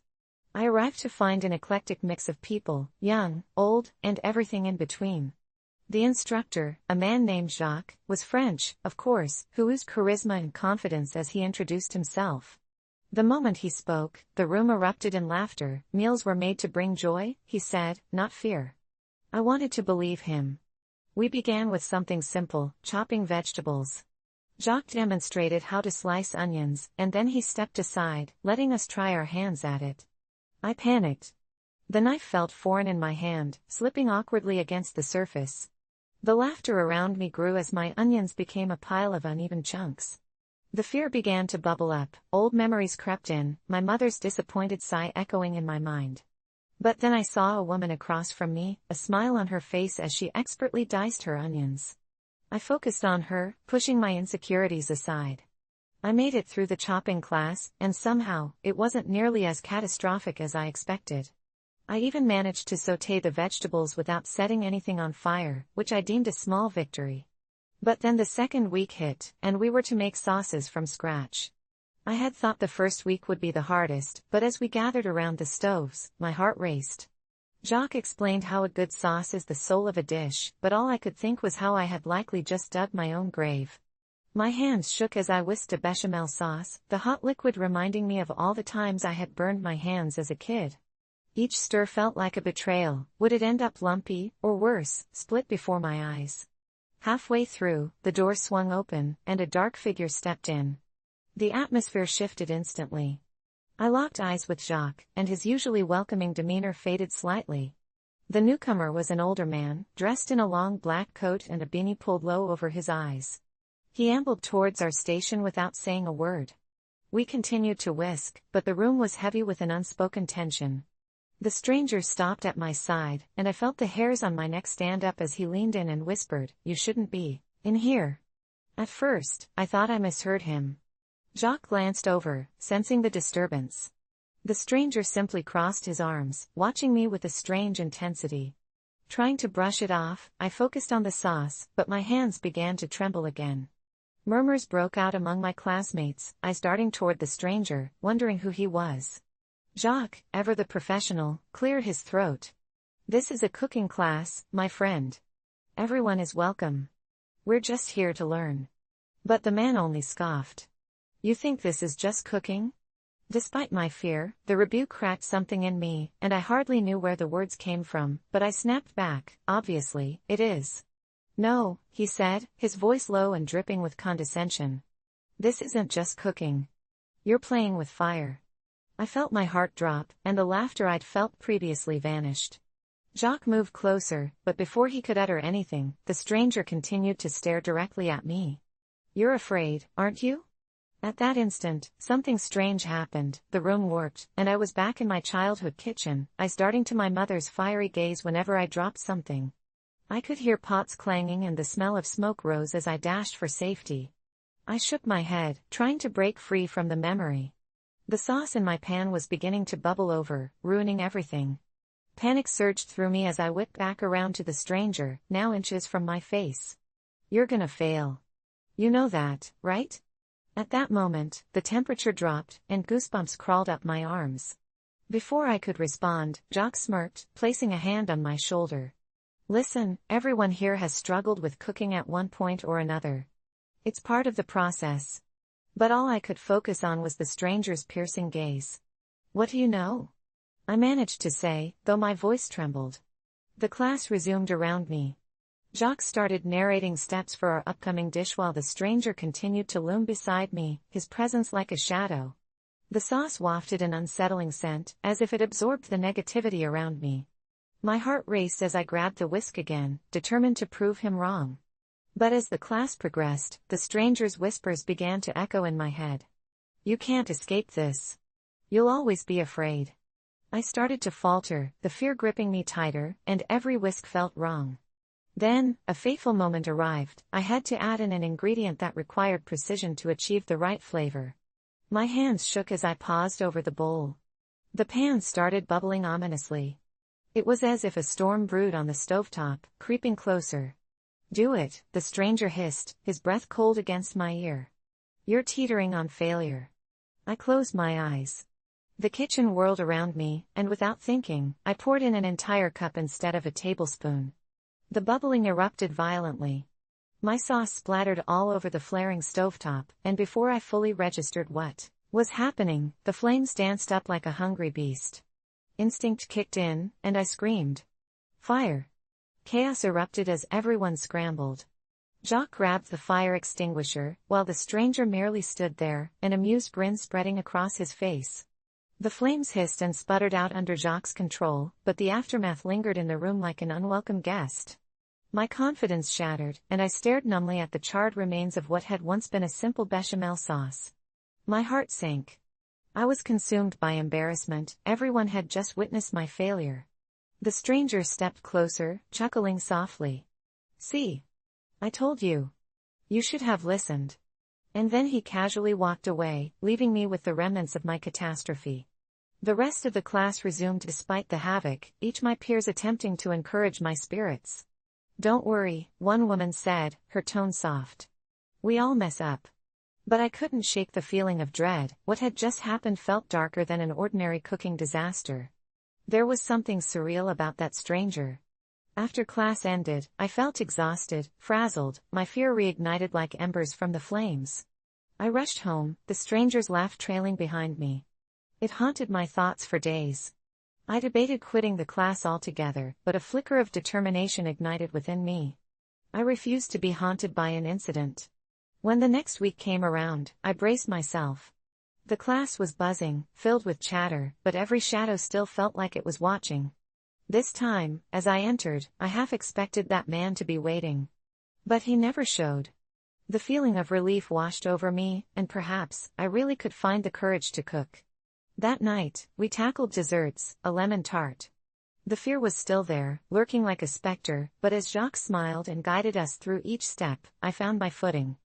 I took my time, measuring and whisking and pouring my heart into the dish, focusing on the process instead of the stranger's chilling words. A sense of accomplishment bloomed when I pulled my tart out of the oven, golden and perfect. The class applauded, and I could finally breathe. The fear dissipated, replaced by a warm sense of satisfaction. But somehow, I still felt like there was something I hadn't shaken off from that night of the fire. Weeks passed, and I improved despite my lingering unease, but then came the final class. Jacques announced we would be cooking our pick of the meals we'd learned throughout the course, an opportunity to showcase our growth. Everyone around me radiated an excited energy, but a dark cloud settled in the back of my head. As I prepped the ingredients for a coq au vin, I felt someone watching me. I dared to glance over my shoulder, and there he was, lurking near the entrance with that same ominous grin. The fear gripped me, but as I returned to my work, I redirected it into focus. I couldn't let him ruin this for me. I poured every ounce of energy into the dish. I sautéed the onions, browned the chicken, and created the sauce to pair with it all. Time seemed to fly, and before long, the moment came for tasting. As I plated my coq au vin, built like art, I began to feel proud. The flavors blended, and it smelled divine. I tasted it before the class could, sighing in relief. It was fantastic. The moment Jacques began serving the dishes, I felt a rush of exhilaration. The class was full of compliments, and I reveled in the joy that emanated, until I noticed that stranger watching me from the corner of my eye. I tried to ignore him and focus on my classmates who enjoyed my dish. Their laughter and satisfaction echoed, slowly dimming the dark reality of the stranger creeping up on me. But I felt him drawing closer, a chilly aura making me shudder. As everybody shared their triumphs, I caught his unsettling eyes gazing at me. "It's just cooking," I muttered defiantly, breaking the tension I'd felt all night. "You think it's just cooking?" He spat back. Jacques glanced between us, foreboding swirling in the air. "It's more than a meal, it's passion." I shot him a glare. I said, "You don't belong here. You're just a distraction." My classmates fell silent, surprise hanging in the air, and the stranger's expression morphed, revealing anger I'd not seen before. But then something shifted. As I claimed my space, something indefinable settled over me, defiance surged. "I have overcome this fear. I choose to cook. You don't control me anymore." The fire in my voice lit up the room as if I emerged triumphantly from within my own shadows. The stranger's eyes twitched, maybe even wavering, and then he took a step back, his smug expression faltering. "You think you've beaten me? You don't even know what I am." I felt my classmates stirring with anxiety, but I refused to back down. "I'm not scared of you. Not anymore. You're just a memory, not my future." My heart raced, and suddenly, his presence felt thinner, evaporating into the hum of laughter and warmth that overcame the group. Jacques stepped forward with calm, securing my newfound strength. "See. You've conquered your fear." The stranger turned, and I watched him fade away, back towards the door, disappearing into nothingness. Relief washed over me, and my classmates cheered. That night, I discovered more than just cooking. I realized the ghosts of fear could be vanquished if I dared to stand my ground. Fear is a fire that can burn, but it can also be a forge to build strength, resilience, and passion. Cooking was never just the food, it was my way of carving out a new future, and every bite tasted sweeter for it. I walked out of La Petite Cuisine knowing I would never be afraid of the kitchen again. That stranger, my fear, was finally vanquished, and I had won my battle through the culinary arts. How I ended up in a love triangle, a complicated situation. I never thought I'd find myself in a love triangle. It always seemed like something that happened in movies, to people who weren't quite real. But somehow, I ended up caught in one, and it completely wrecked my life in ways I never could have imagined. It all started when I met Aiden. He was everything I'd ever wanted in a person: smart, charming, funny, and, most importantly, he seemed to really see me. I'd been single for a while, trying to focus on my career, but Aiden made me feel like I was the only person in the room when he looked at me. We started seeing each other casually at first, just grabbing coffee and talking about everything and nothing. He was a little mysterious, but that only intrigued me more. He had a certain allure that drew me in, and I found myself looking forward to our conversations more than anything else. Everything was going great, and I thought I'd finally met someone special. But then, things got complicated. That's when I met Zoe. She was Aiden's best friend, and when she first entered the picture, I didn't think much of it. She was outgoing, friendly, and completely different from me. At first, I was just happy to meet someone who clearly cared about Aiden, someone who could give me insight into his life. But Zoe and I quickly became close, too. We'd hang out together, just the two of us, without Aiden around. We'd grab drinks after work, vent about life, and laugh about silly things. I thought it was harmless at first. We were just friends, right? But over time, I started noticing the way she looked at me. There was something in her eyes, a warmth that I hadn't expected. I didn't think much of it at first, but soon, I realized she was flirting with me. Not aggressively or openly, but in subtle ways, touching my arm when she laughed, making little comments that made my heart race. I thought I was imagining it at first. Zoe was Aiden's best friend. Why would she be interested in me? But the more we hung out, the more I started feeling a pull toward her. It was confusing. I'd never been attracted to a woman before, but with Zoe, something felt different. I tried to ignore it, thinking it was just a phase or maybe I was just lonely, but it kept happening. Every time we were together, the tension grew. It was like there was this invisible connection between us, something neither of us would acknowledge, but both of us felt. The turning point came one night when we were out at a bar, celebrating a friend's birthday. Aiden wasn't there, and we were sitting at the bar, just the two of us. Zoe was a little tipsy, and I could tell she was getting bolder with her touches. She leaned in close to tell me something funny, and her lips brushed against my ear. I felt a shock of electricity run through me, and for the first time, I didn't pull away. I let her get closer. Zoe pulled back and looked at me with this intense gaze, as if she were waiting for me to do something. I could feel my heart racing in my chest. This wasn't just friendship anymore. This was something else. Before I could process it, she kissed me. It was soft at first, tentative, but when I didn't pull away, it deepened. I could feel her hands in my hair, and everything around me seemed to fade away. It wasn't like any kiss I'd ever had before. It wasn't just physical, it was emotional. It felt like a connection I couldn't explain. But in that moment, reality hit me. Aiden. My boyfriend. This was his best friend. What the hell was I doing?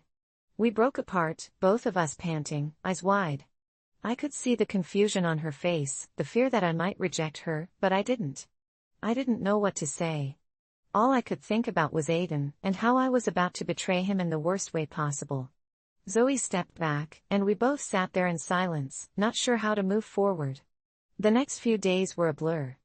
I avoided Zoe's calls and texts, but she kept reaching out, asking if we could talk. Meanwhile, Aiden was completely unaware of the situation. He was the same as always, loving, supportive, and caring. It felt wrong, keeping this secret from him. But the pull I felt towards Zoe was undeniable, and the guilt was eating me alive. I spent days going back and forth, trying to figure out what to do. Should I confess to Aiden? Should I tell Zoe that I couldn't do this? Or should I just keep quiet and pretend like nothing happened? It all came to a head one evening when Aiden invited me to dinner. It was supposed to be a nice evening, just the two of us, but I couldn't shake the feeling that something was about to explode. I could barely focus on what Aiden was saying. My mind kept drifting back to Zoe, to the kiss, to the tension that was still between us. By the end of the night, I couldn't hold it in anymore. I had to tell him. I knew it would ruin everything, but I had to come clean. I told Aiden about the kiss with Zoe, about everything. I'll never forget the look on his face. It wasn't anger, not at first. It was shock, confusion, hurt. He didn't say anything for what felt like an eternity, and when he finally spoke, it was in a voice so calm, it terrified me. You've been hiding this from me.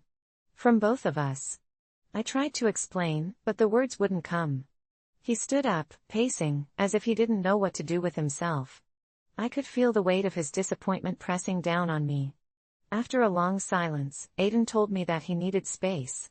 He didn't want to talk anymore. He just needed time to think. I couldn't blame him. I had shattered his trust. I had betrayed him, and now I had to deal with the consequences. Zoe tried to reach out to me after that, but I couldn't talk to her. I couldn't face either of them. Aiden eventually cut ties with both of us, and I haven't spoken to him since that night. Zoe and I haven't spoken either, but I can still feel the weight of what happened between us. It wasn't just the kiss. It was the connection, the bond that I couldn't explain, that I didn't know how to handle. I don't know what would have happened if I hadn't told Aiden. Maybe things could have gone on as they were, but maybe not. I'll never know. What I do know is that I ruined everything. I lost Aiden, I lost Zoe, and now I'm left with nothing but the haunting memory of what could have been. And every day, I wonder what would have happened if I hadn't let myself fall into that complicated situation. I wish I could take it all back, but I can't. All I can do now is live with the consequences of my actions. When my partner and I had our biggest fight, what went wrong? When my partner and I had our biggest fight, what went wrong? It wasn't like we hadn't argued before. In fact, we'd always had what I thought was a passionate relationship.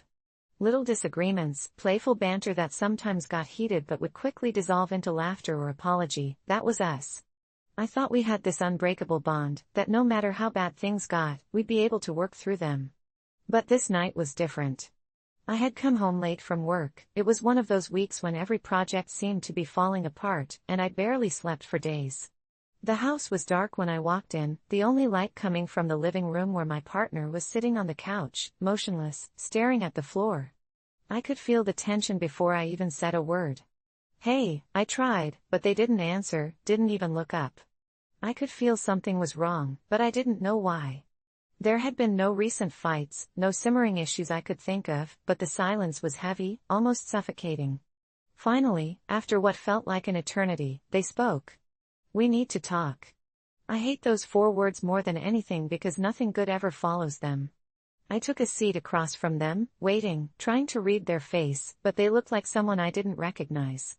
They started listing off things that had bothered them, small grievances that seemed to have piled up, little resentments I didn't know they'd been harboring. The way I'd been distant, the times I'd chosen work over them, the moments I hadn't been fully present. I was blindsided. I thought we were fine, I thought we'd been on the same page, but apparently, all of these tiny cracks had been forming under the surface, and I'd been too oblivious to see them. I tried to explain, to tell them that I didn't know, that I hadn't realized they were feeling this way, but it was like trying to talk to a wall. They weren't listening, or maybe they'd already decided that nothing I said would matter. Then they brought up something that happened months ago, something I thought we'd resolved, but apparently, they'd been stewing on it, letting it fester. I felt this surge of anger then, this bitter resentment that they hadn't come to me sooner, hadn't given me a chance to fix things before it got this bad. I snapped. I'm not proud of it, but I did. I raised my voice, told them that I couldn't read their mind, that if something was bothering them, they needed to tell me instead of holding it in and then throwing it in my face months later. It escalated from there, both of us saying things we didn't mean, hurtful words that we could never take back. They told me they'd been unhappy for a long time, that they weren't sure they could do this anymore. And that's when it happened.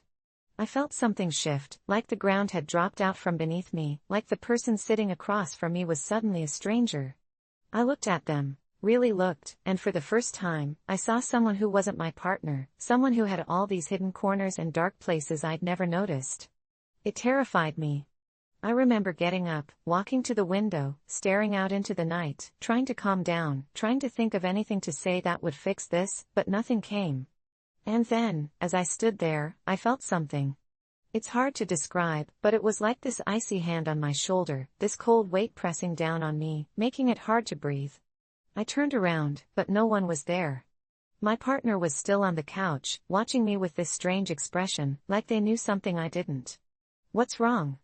They asked, but their voice didn't sound right, didn't sound like them. I shook it off, told myself I was imagining things, that it was just the stress of the fight, but as I looked at them, I couldn't shake the feeling that something was wrong. Their eyes looked different, darker somehow, and there was this slight smile, like they were enjoying watching me unravel. Why are you smiling? I asked, my voice trembling.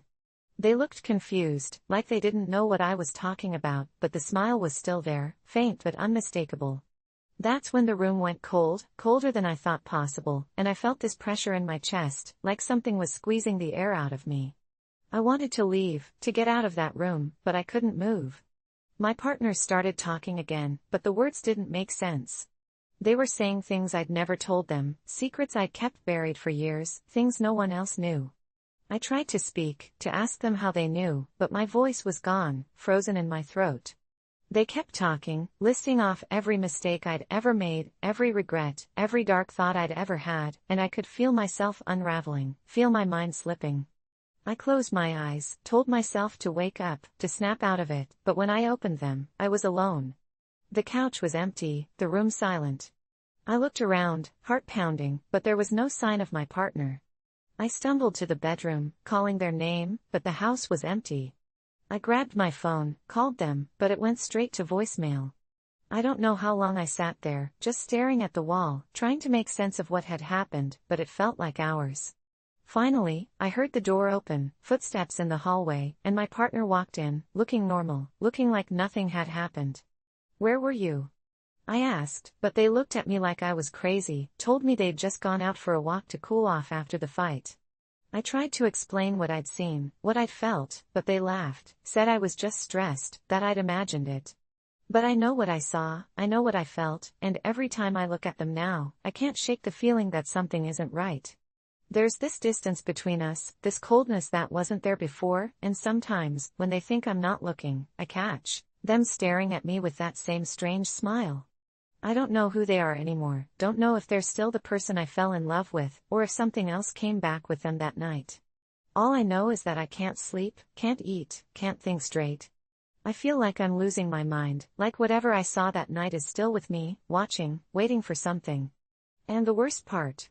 I don't think it's finished with me yet. When I received an apology I never expected, my world turned upside down in a matter of seconds. It was a rainy Tuesday evening, the kind of night where the shadows grew long and the street lamps flickered as if they were struggling against the storm. I was curled up on the couch, scrolling through my phone, trying to distract myself from the mess my life had become in the past few months. My job had me on edge, my friends had drifted away, and every day felt like I was merely going through the motions. In the back of my mind, I could hear the whispers of that fateful night echoing so loudly it drowned out the rest of my thoughts. October had been an awful month. It had begun with the death of my best friend, Jake, whose laughter was like music to my ears. It was so sudden, so unexpected. A car accident, they said, and I couldn't help but feel a heavy weight in my heart. I replayed our last conversation over and over again, the secrets we had shared, the promises we made to always look out for each other. Yet, I failed him when it mattered the most. I should have been there. When the grief settled in, it morphed into a darkness that seemed to twist reality. Ghosts of what-ifs haunted me, shadows in every corner of my memory. I began to see visions of Jake everywhere, from the floors of restaurants we used to haunt to the park bench where we carved our initials into the wood. All the while, I was losing touch with my own sanity, and the world around me felt like an intricate puzzle I could never piece together. Then, as the nights dragged on, a message popped up on my phone that jolted me from my thoughts. "I'm so sorry for what happened." It was from an unknown number. My fingers trembled as I stared at the screen, confusion battling with a sense of dread. Who could possibly be apologizing for something that destroyed my life? In a daze, I typed back, "What do you mean? I know I shouldn't have let it happen. I promise you, I never wanted this. I wasn't myself that night.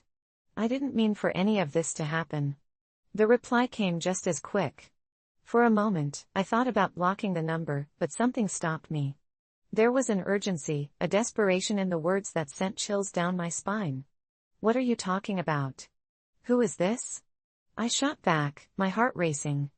The next message made my blood run cold.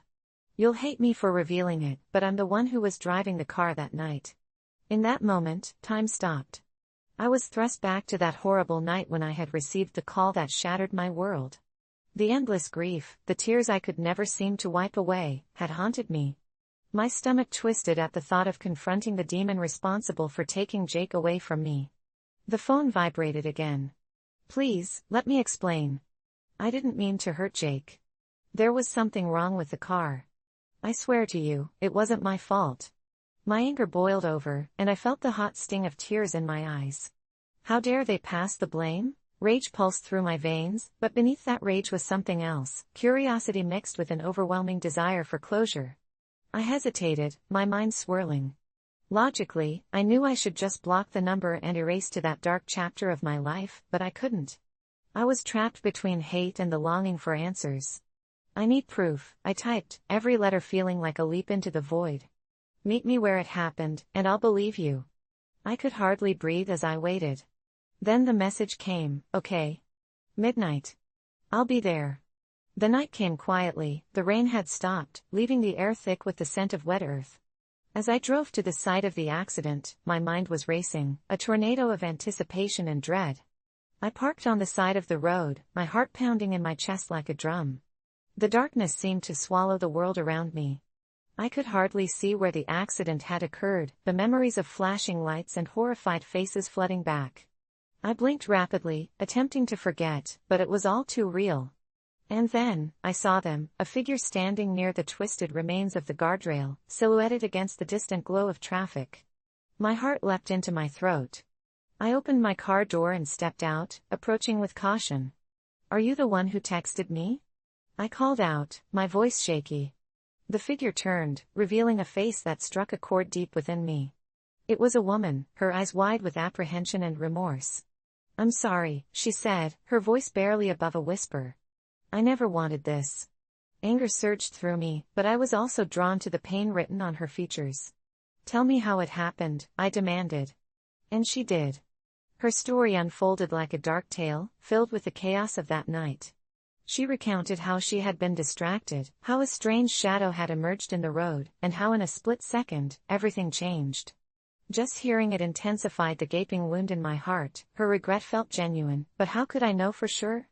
With every word, she painted a picture of herself as a tortured soul, noting how she too had lost a piece of herself that night. But there was something else, too. It was as if an invisible thread tethered us together through our shared sorrow. I demanded she show me the evidence, and she reluctantly pulled out her phone, revealing pictures of the car, a beat-up old sedan. I got it fixed after the accident, but I found out the brakes were faulty. I didn't know until it was too late. I never wanted Jake to die. I couldn't live with myself after that. Her voice broke, and a single tear slipped down her cheek. In that moment, something shifted within me. The raw emotion flooded my senses, catching me off guard. I saw at that moment that she was a mirror reflecting my own pain, the pain of losing Jake, the guilt of feeling powerless. We stood together, two broken souls in the night, tangled in a web of grief, blame, and a shared love for someone who was gone. After a long silence stretched between us, I spoke. I don't know if I can forgive you. But I understand a little more now. She nodded slowly, as if bracing herself for my words. You're not the only one who lost something that night. I felt the weight of that statement. Jake was not just my friend but also someone who connected us in ways I had never fathomed. In that dark moment, under the stormy sky, we found an unexpected bond forged in tragedy. I realized that sometimes life wells up with these strange moments that challenge you to look beyond the pain, to seek understanding where there was once hatred.